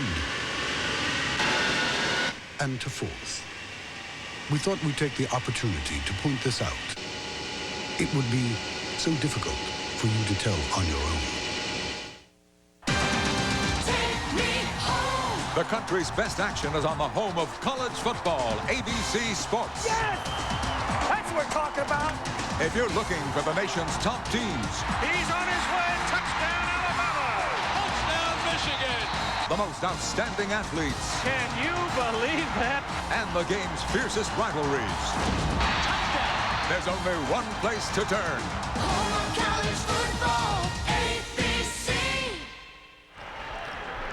Back at RFK Stadium, the Redskins almost flawless here in the first half over the Cleveland Browns, 24-6. Richie Pettibone has to like what he sees tonight. First of our 3 Monday night preseason games we'll be bringing you. We'll be in the Mile High City next Monday night, Denver and San Francisco. And with Steve Young out with a broken left thumb, we'll be looking at Steve Bono at quarterback. Of all things, the Montana-less 49ers, and now probably without Young, perhaps through the balance of preseason against the Broncos. And we'll have our first look at Wade Phillips, who's taken over for Dan Reeves. And then 2 weeks from tonight, we'll go to the Superdome, where the Chicago Bears, it'll be so odd and unusual to see Dave Wanstead on the sidelines and not Mike Ditka against the New Orleans Saints. And then I guess it's 4 weeks from tonight. We're right back here, Dan, and you couldn't ask for a better opener than Dallas at Washington. No, it's a perfect way to start our Monday night season. And now that Troy Aikman's been cleared to go back and begin practicing with the Cowboys, barring some unforeseen calamity, it's almost certain that he'll be quarterbacking the Cowboys that night here in RFK. I can't think of a better environment in the National Football League to start our Monday night season than here in RFK, and there will not be any empty seats here that night. You can count on that. We were talking about it a while ago. When you get an exciting game here, there's no place quite like it. Emmitt Smith is still a question mark for the Dallas Cowboys. There are, was it Jerry Jones who said it might possibly be that he would not be there at the beginning of the season? Well, you know which way the Redskins are rooting in regard to that, but they figured to have Aikman back. They figured to have Emmitt Smith back. And I think, Dallas is going to be very, very tough. Youngest team in the league last year, Super Bowl champions. Washington, though, is a bit of a mystery. I can't figure out whether the Redskins will win 8 games or 13. I would bet more towards the latter than the former. I think that this is a club that really doesn't have any weaknesses. And when you talk about the Cowboys, keep in mind, they did win the Super Bowl. They are the notch every other team in the league would like to put on their gun. Beating the Cowboys makes some teams season. Tough division, the NFC East. Giants looked good the other night against Cincinnati. It'll be fun to follow. We'll be back in Washington right after this. Stay with us.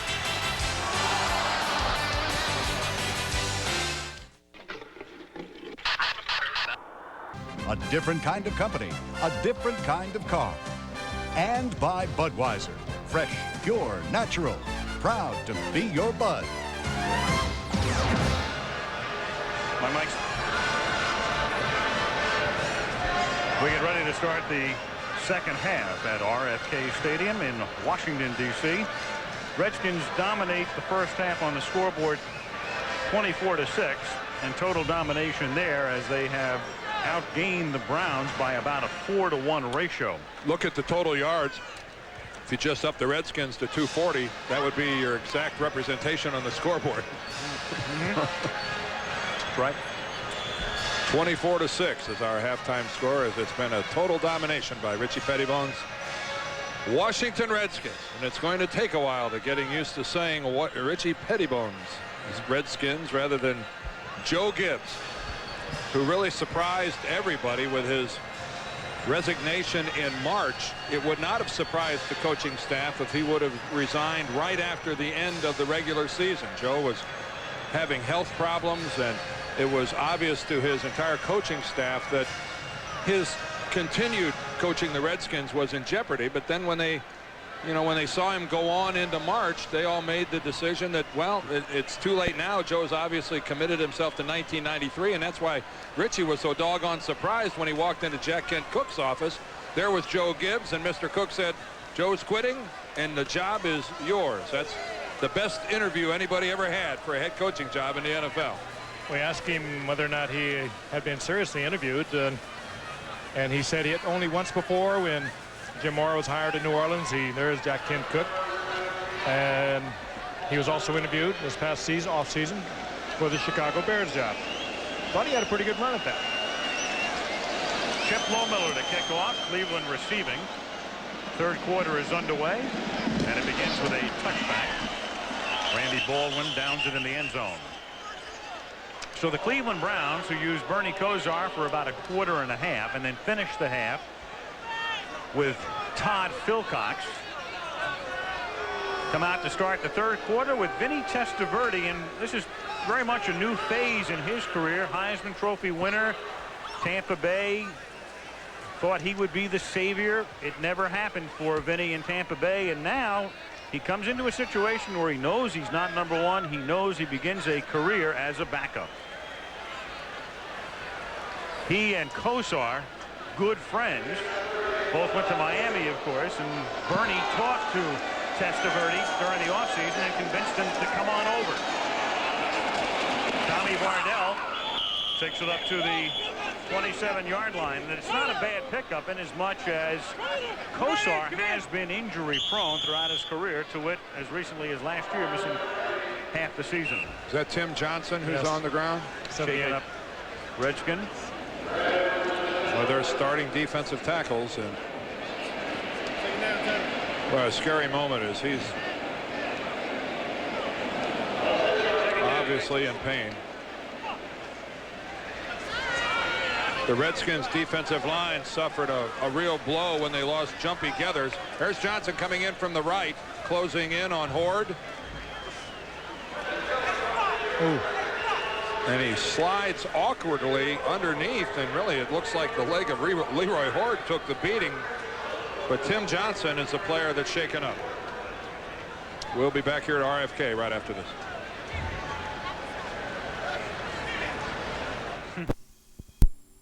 Washington 31, Cleveland 12. Lohmiller sends it to the 8-yard line. Randy Baldwin breaks the tackle at the 19 and then taken down up at the 21-yard line. There's Jim Hannafin working with his offensive line, talking to Mark Schlereth, his right guard. They're having an animated conversation about who did what to whom. The best offensive line coach in the National Football League. Has been for a long time and still is.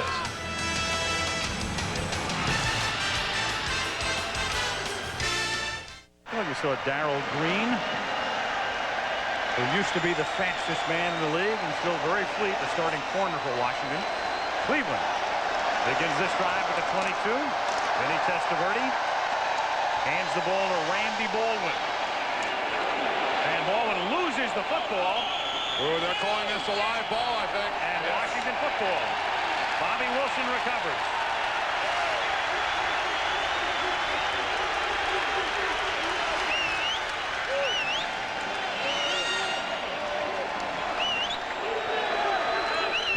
Let's watch Baldwin cut upfield and see if his forward momentum had come to a halt.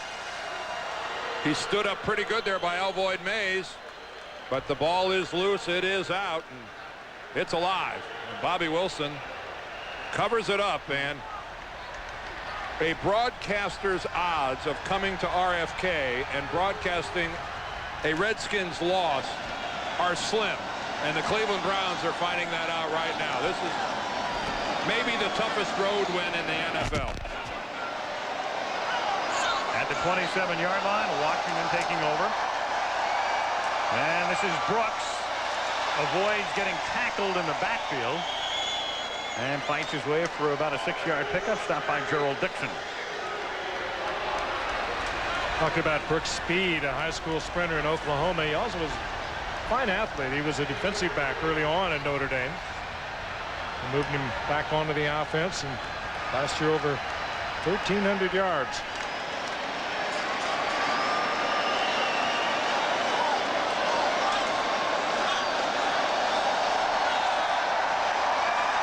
At the 24, 2nd and 7. Brooks, the tailback in the eye.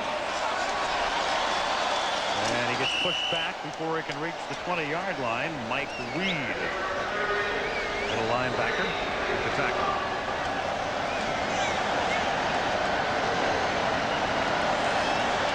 Did you see who's in the game for the Browns? Pio Sangapulatelli. Yeah, thanks. Keep an eye on him, Al. There he is. Yep. Pio Sangapulatelli. henceforth to be known as 75. Pio. 3rd and 4. And Testaverde tries to jam it in to Carl Harry. There's a flag down.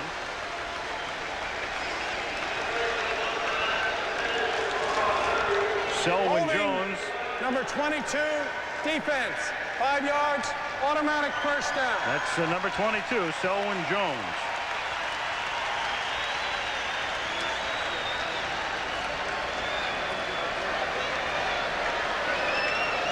Had pretty good coverage other than the grab. Looks like he got the right hand inside there on Carl Harry.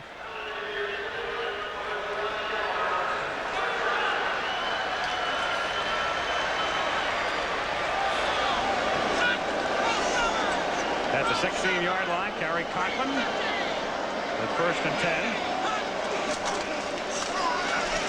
Gives it to Brooks.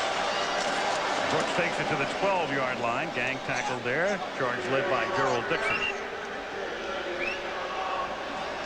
2:40 to go in the 3rd quarter. Washington on top, 31-12. Redskins will open here on Monday night, September 6th. That's Labor Day night against the Dallas Cowboys. Cleveland will open the day before in Cleveland against the Cincinnati Bengals, who today released David Fulcher.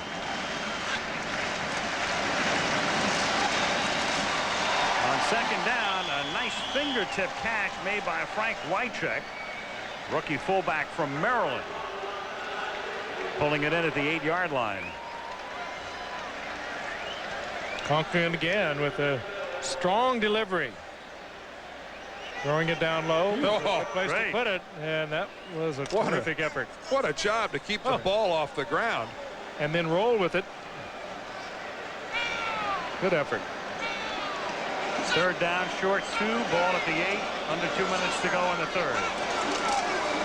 Conklin gives it to Brooks. And Brooks looking very good. Takes it to the 2-yard line, and that sets up a 1st and goal.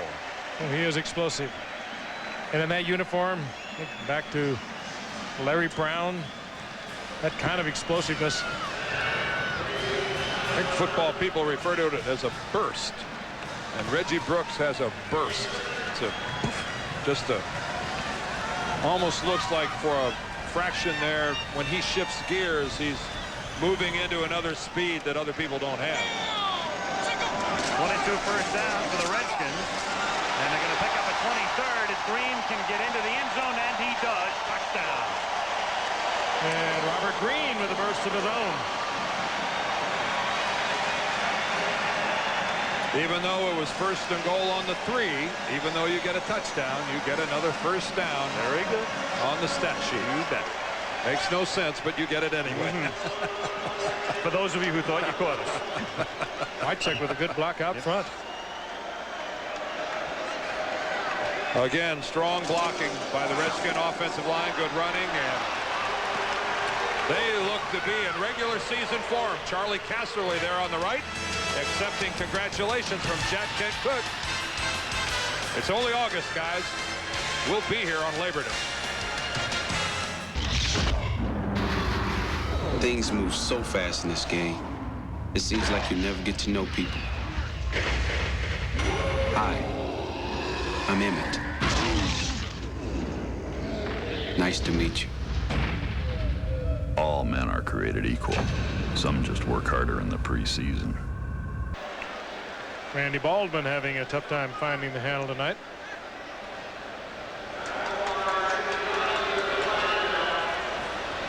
Penalty against the Browns. Illegal block in the back. Number 65 on the return. Half the distance. 1st down. Rod Milstead. Washington.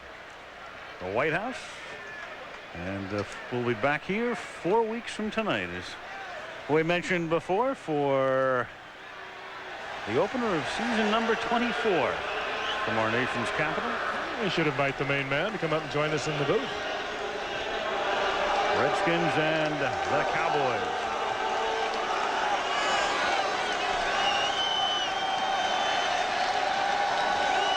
Vinny Testaverde with Derek Douglas now in as the running back in this set. The fake is to Douglas.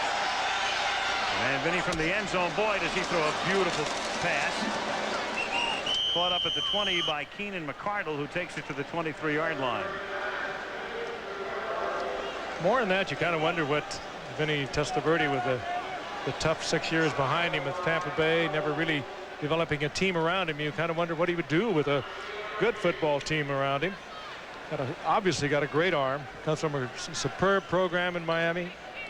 Former Heisman Award winner, and just really has never had the people and the support that he's going to get with the Cleveland Browns. Kind of fun for us to watch him because the Tampa Bay Buccaneers haven't been on Monday Night Football in a long time. Never during the Testaverde regime. He looks sharp in the third. But the Chiefs still dominate. 38-12, and back we come to RFK in D.C. after this from our ABC station. Next time, meet the newly crowned supermodel of the world. Then computer-generated adventures at America's first virtual reality entertainment center. On Good Morning America.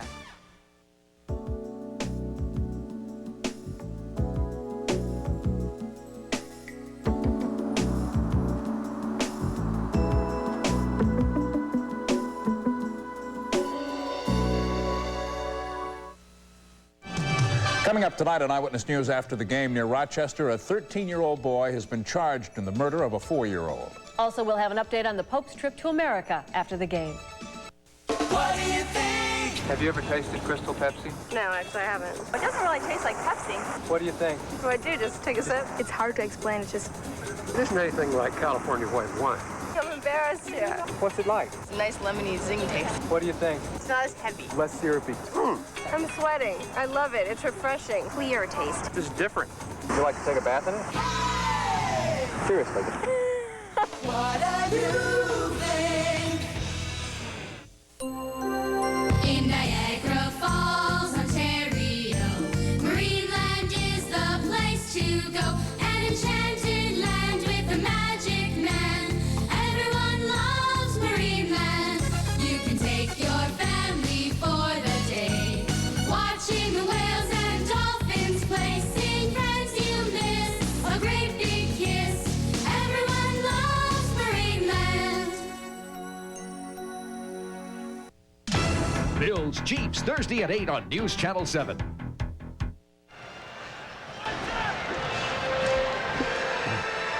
Fourth quarter in Washington. Al Michaels, Frank Gifford, Dan Deerdorf. Preseason football where the Redskins lead the Browns 38-12. First and 10 Cleveland at the 24-yard line. Vinny Testaverde, quarterback in Cleveland in the second half.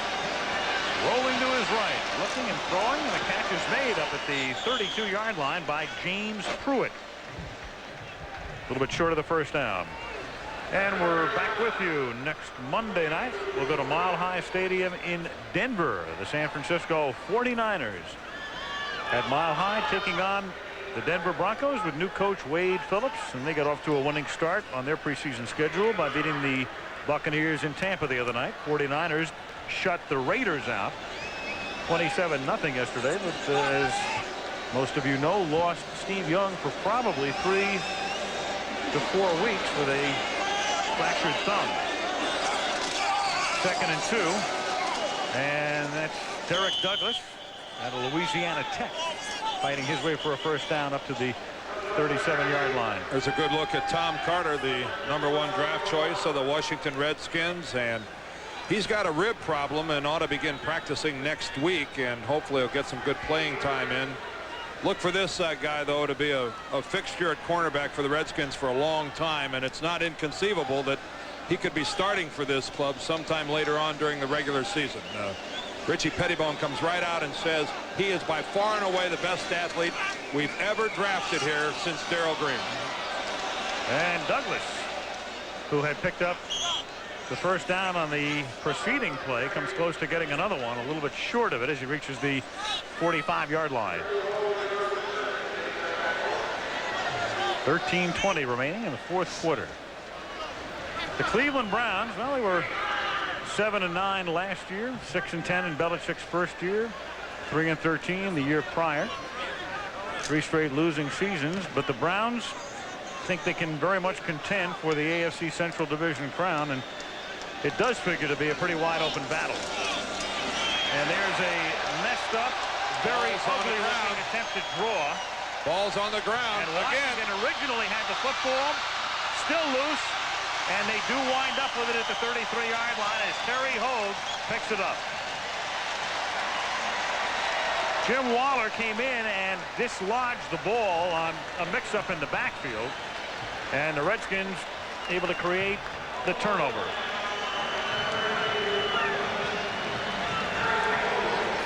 That actually might have been 2 fumbles, one by Testaverde and one by a Redskin. Boy, talk about getting in the backfield in a hurry. Waller was all over it. It's picked up originally there. That's Derek Steele who picks it up, and then he fumbles it again. And then Hoke picks it up. Safety man back in the coverage, finally winds up with it. That might have been a fumble with a pair of recoveries. Here's Reggie Brooks fighting for 3, taking the ball to the 30-yard line. And Chris Hakel is the new quarterback. So we saw Rippon. That's Jim Waller who created the fumble. We saw Kerry Conklin. And now Hakel, second-year quarterback out of William and Mary. Same school that produced the running back Green. 6'2", 230 pounds.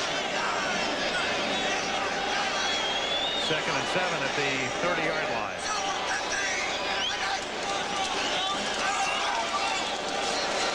And the handoff again is to Brooks. Gets close to 5, takes it to the 25.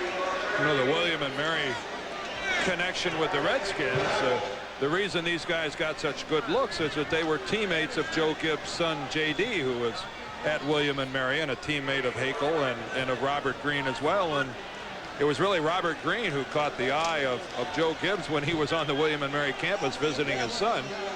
Said, hey, this kid here looks like he can play.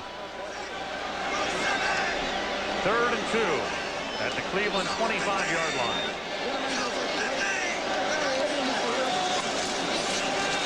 This is Robert Green, and he comes up a little bit short of the first down, and a flag comes in at the end as Mike Reed may have been guilty of a late hit.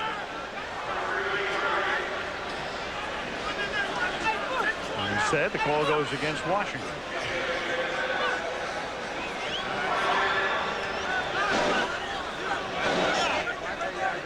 Bob McElwee. Holding number 56, offense, 10 yards, 3rd down.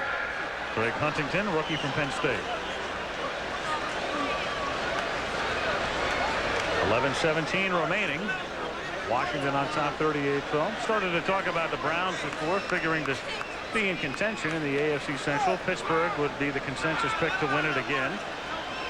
Houston, how will they respond after that disaster in Buffalo and postseason last year? Then Cleveland. And then Cincinnati, we talked about it before, releasing David Fulcher, not active in the free agent market. I think a good matchup these days may be the Cincinnati Bengals against the San Diego Padres. Ooh, tough analogy. On 3rd down, Hakel throws. Catch is made by Greg Clifton, and he takes it to the 12-yard line. Tim Jacobs makes the tackle. Greg Clifton, rookie from Johnson C. Smith College. And as we get a lot of changes in there for both teams, wide open. Hakel picking him up on a crossing pattern. Dropping it in there. This may not be representative of the entire year, but at least tonight, the Redskins' first team is handling the Browns' first team. Their second teamers have won, and now it looks like their third teamers are winning as well.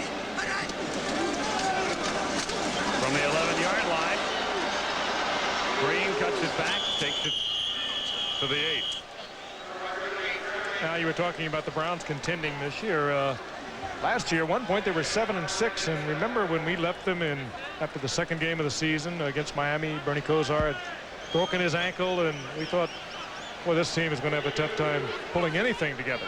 He had been beaten by Indianapolis with 11 sacks in the first game, and all of a sudden, after 13 weeks, they were right in there contending, and then they did drop their final 3 games, only to lose a shot at the playoffs. So Bill Belichick did a fine job with what he had a year ago, and they are a better football team this year. And their defense kept them in game after game, week after week, as Reggie Brooks gets stopped at the line of scrimmage.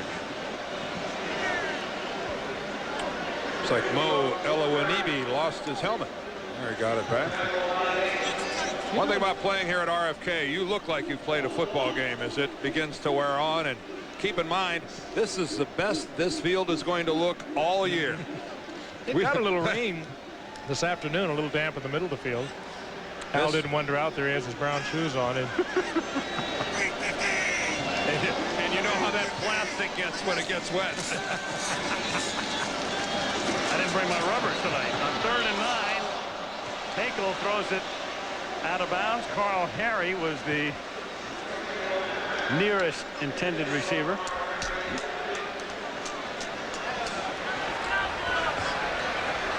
Fourth down. We may not make anybody else happy, but we please ourselves, don't we? Chip Lohmiller, another great year ago. The 3rd or 4th year, 100 points or more. And he kicks off this soft surface, too. 27-yard attempt. And it's good. Tack on 3 more for the Redskins. And Richie Pettibone's debut. Things have gone brilliantly for him. It's 41-12.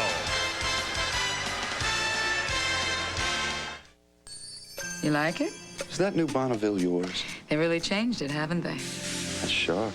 I figured you for a BMW or a Lexus. Well, I checked them out. But with the Bonneville, I got everything I wanted. Leather, airbag, anti-lock brakes, and the power, the handling. Mind me asking? It was 10,000, 20,000 less than the BMW or Lexus. We are driving excitement, Pontiac. I like it. Me too.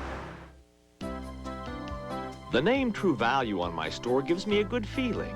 It means I give my neighborhood a lot more than hardware. I'm here with the right answers, the right products, and true values. Like the August True Value of the month. Green Thumb Home Pest Insect Killer with a built-in sprayer. It works on contact and residually for up to 4 weeks. And in August, it's just $4.99 a gallon while quantities last. You know, the name says it all. True Value. At the first. Joe Jacoby, Jeff Bostic on the bench. A couple of fellas who, well, part of the Hog contingent, but this year they'll be playing different roles. Figures to be a backup, and if you got Joe Jacoby as a backup, you're in pretty good shape. Randy Baldwin. Up to the 31-yard line he goes, and that's where the Browns will begin this drive. Mike LeSure makes the tackle, and with 8:35 remaining in the 4th quarter at RFK, the Redskins leading the Browns 41-12.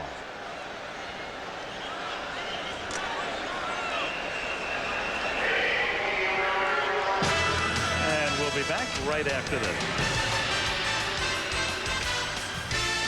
Rice have a mile-high meeting with John Elway and the Broncos. It's an ABC NFL preseason special next Monday night. 8:35 remaining in the 4th quarter at RFK Stadium in Washington.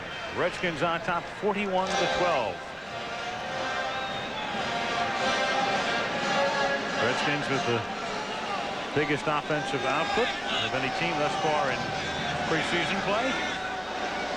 And looking good defensively tonight as well at the 32-yard line. Vinny Testaverde drops it off for Derek Douglas. He gets up to the 38-yard line. Stopped by Rick Hamilton. Testaverde, those seasons in Tampa Bay, hardly fruitful. More interceptions than touchdown passes in each of the last 6 seasons. Amazingly, Jack Kemp, who had a real good career, Buffalo and the Chargers, holds the record with 10.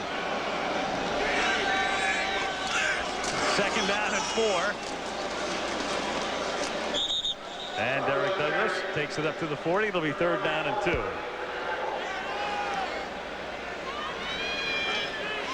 Well, now, our producer Kenny Wolf is scoffing at my liberal leanings. No, my description of Kemp's career is a good career. You remember when he played quarterback for the Chargers? Has several records with the Buffalo Bills. And on, of course, to be a congressman.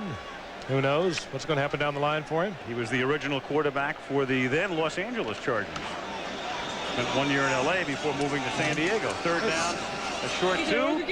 Testaverde throws up to the 50-yard line. Catch is made by McCardle. He picks up the 1st down, and he's out at the Washington 46.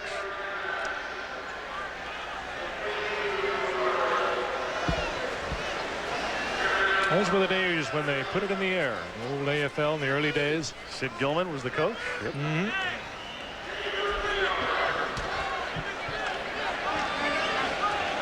Yeah, we have not seen that much of Vinny Testaverde. We talked about it already tonight, but he has looked awfully good on a team that is getting shoved around pretty well by the Washington Redskins. 1st and 10 at the 46. And Testaverde airs it out and almost into the hands of Keenan McCardle, but he couldn't hold on. Coverage on the play by Sidney Johnson. Certainly one that could have been caught. Put it right in the hands. It would have been a good catch, but not a great catch.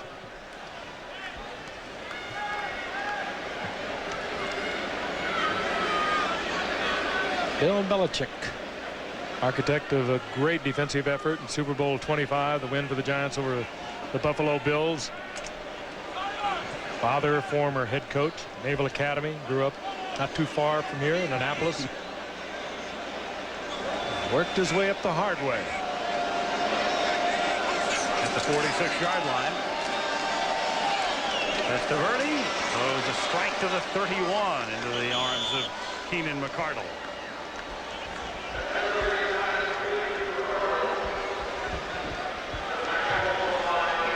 Looks like this is going to be a pretty good pickup for the Cleveland Browns. Vinny Testaverde backing up Bernie Kosar. Remember last year they got into trouble. Kosar went down. They used Todd Philcox, who actually played pretty well against the Raiders in a victory for Cleveland there on a great day by Metcalf, but he fractured his thumb. Then they had to go with Mike Tomczak until Kosar was ready to come back. Brought him in and gave him about 8 plays, and he still did a pretty good job, Tomczak.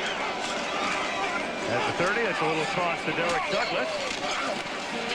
And he's met by number 95. And that is Jerry Dillon, rookie from East Carolina.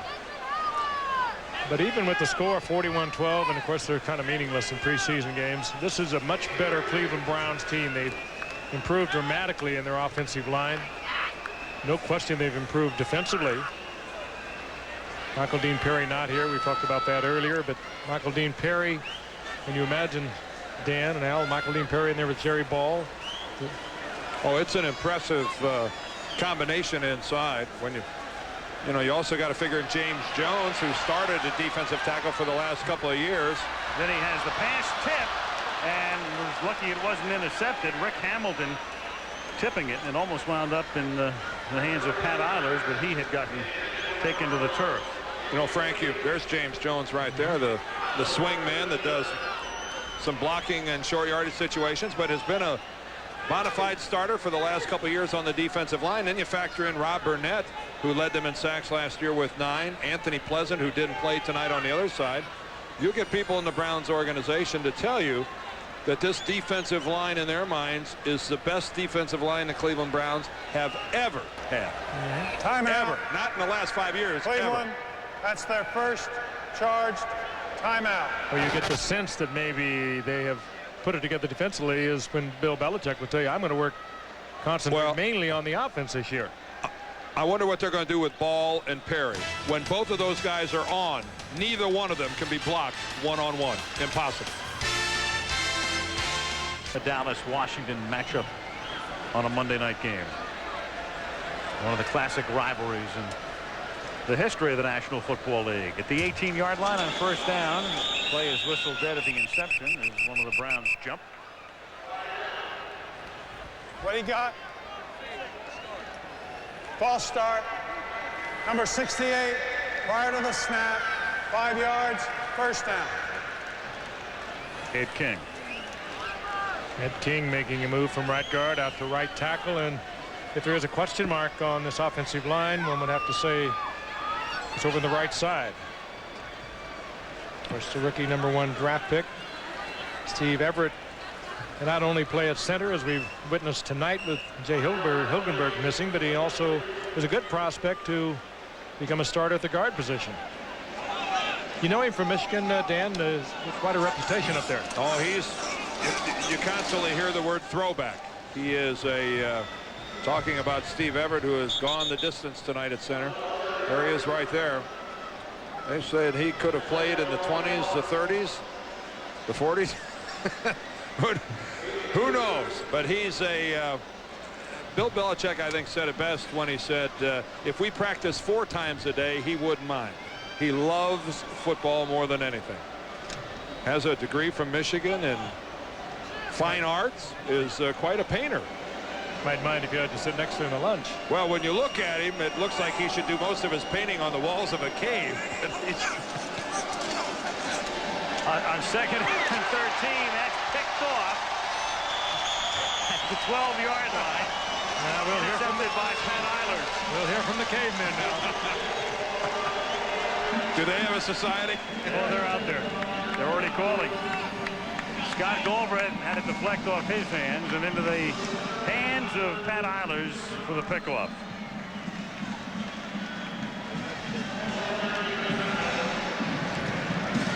Well, that's not a Testaverde error. One that should have been caught.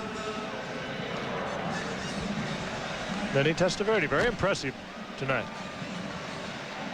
So the Redskins have it at the 15, under 4 minutes to go. Chris Hakel from William & Mary is the quarterback after Rippon started, and we saw quite a bit of Kerry Conklin. Hakel hands the ball to Reggie Brooks, the Notre Dame rookie, who picks up 3 yards. Well, the Browns will next play Saturday night. They go to Canada. It'll be the first football game to be played in Sky Dome in Toronto. First NFL game. They'll take on the New England Patriots, who were beaten in their Bill Parcells debut performance the other night at San Diego. Narrowly averted a shutout. Yep. Drew Bledsoe threw a pass into the last minute to avert the old goose egg. He's going to be a player, though. Here's Brooks on 2nd and 6, taking it up to the 20-yard line. 3rd down.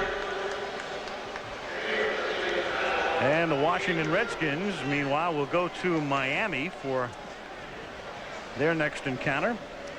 Good night for Mark Rippon. If you joined us a little late, the 2 long touchdown drives early in the game. Good numbers. Using a bit of a new twist to the Washington Redskins offense. The 2 setbacks. A quick delivery, and he performed very well. 3rd and 6 as Hakel throws. Catch is made up at the 30-yard line and taken to the 33 for a first down by Mike LeSure, rookie from Ball State. And that might take us to the 2-minute warning if the Redskins elect not to run a play before the whistle. And we will take a break as we come up to the 2-minute warning in Washington, where the Redskins have dominated tonight on top 41-12.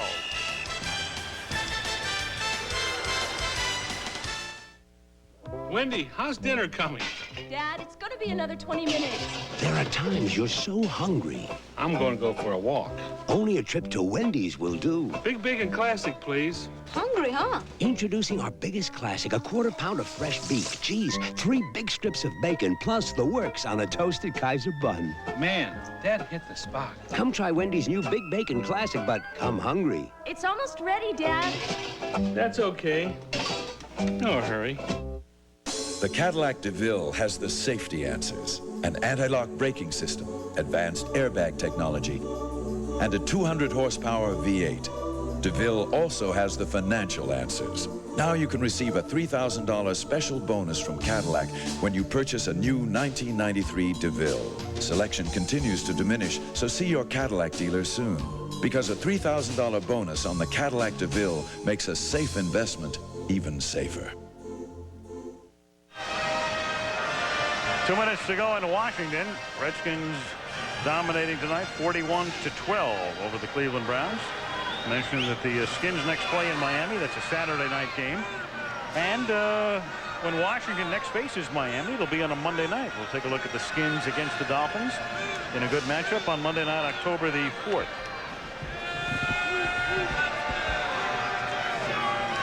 In fact, as we look ahead to our schedule this year, Washington makes 3 appearances. They'll take on Dallas here opening night, Miami October 4th, and then we see them again at Buffalo on the 1st of November, and the Cleveland Browns make one Monday night appearance this season, week 2, 13th of September, taking on the San Francisco 49ers at Cleveland Stadium.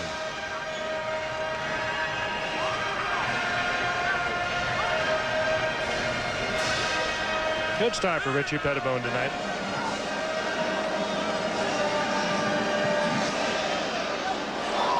Long time in coming for him. Redskins at the 33-yard line. And this is Chucky Dukes. 2 minutes to go in Washington. Redskins dominating tonight 41-12 over the Cleveland Browns. Mentioned that the Skins next play in Miami. That's a Saturday night game. And when Washington next faces Miami, it'll be on a Monday night. We'll take a look at the Skins against the Dolphins in a good matchup on Monday night, October the 4th.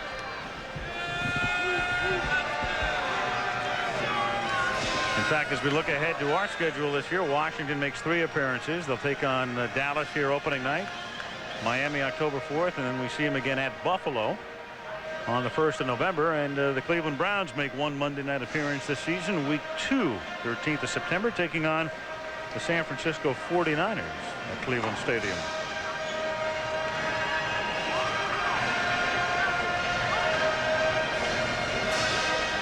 Good start for Richie Pettibone tonight.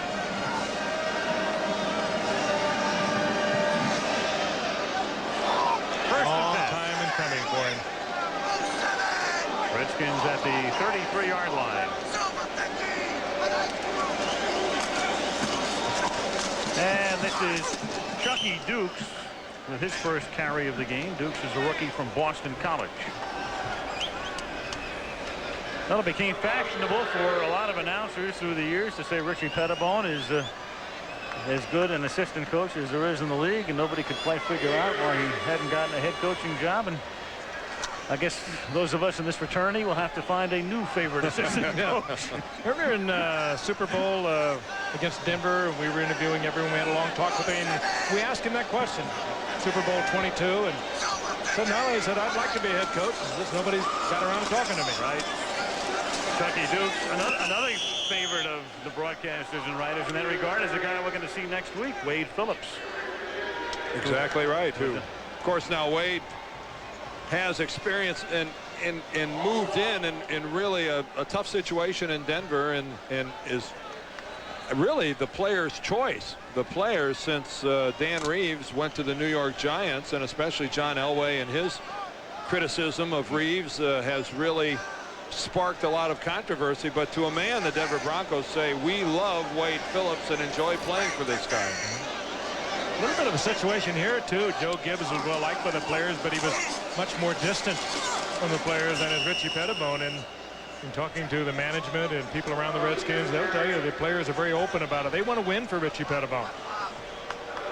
He's one of their kind of guys. He's a tough guy. He's played this game. He's been an all-pro himself. Takes no nonsense. Well, I think a lot of it, Frank, from the player's point of view is rather than having to deal with someone brought in from outside the organization, it's also an easy transition for the players because they all know Richie. They know what he expects. All the assistants are still here. Oh, yeah. You couldn't possibly have a head coaching change with any less impact on the organization than switching from Joe Gibbs to Richie Pettibone. It just couldn't be done. The impact will probably come next year. And a lot of people think, most people feel, that the salary cap will come into effect. The Redskins, the highest paid team in the National Football League, they're going to get themselves in kind of a sticky position. And they've made some moves already this year that they call salary cap moves. Wilbur Marshall, they'll tell you that's a salary cap move. And Gary Clark as well. That was Paul Seaver, the Washington Redskin offensive lineman, who is down but now appears to be fine as he jogs over to the sideline. And with 23 seconds remaining, Washington to punt.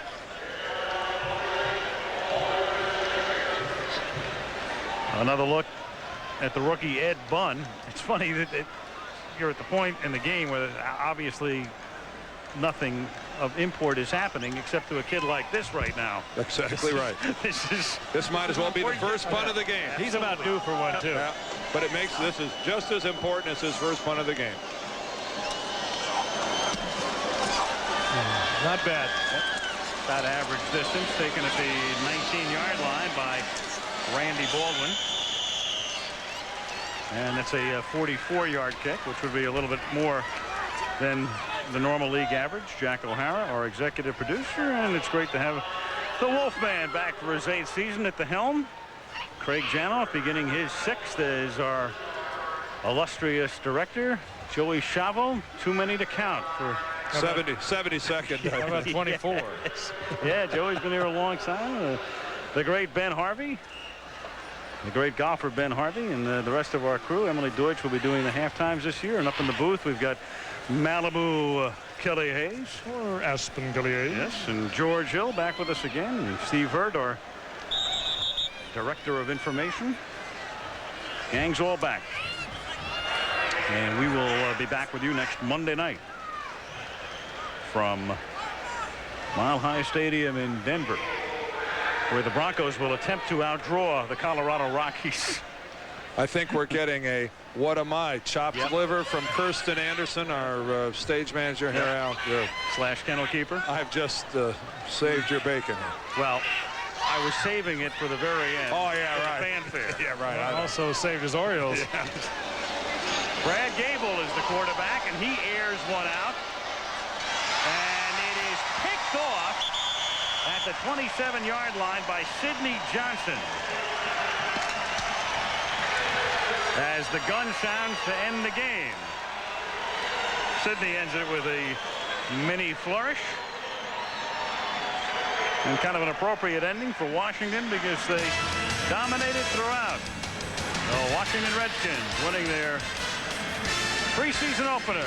Richie Pettibone, in his first game as the head coach, comes away a winner, 41-12. Al Michaels, Frank Gifford, and Dan Dierdorf saying good night from Washington, D.C.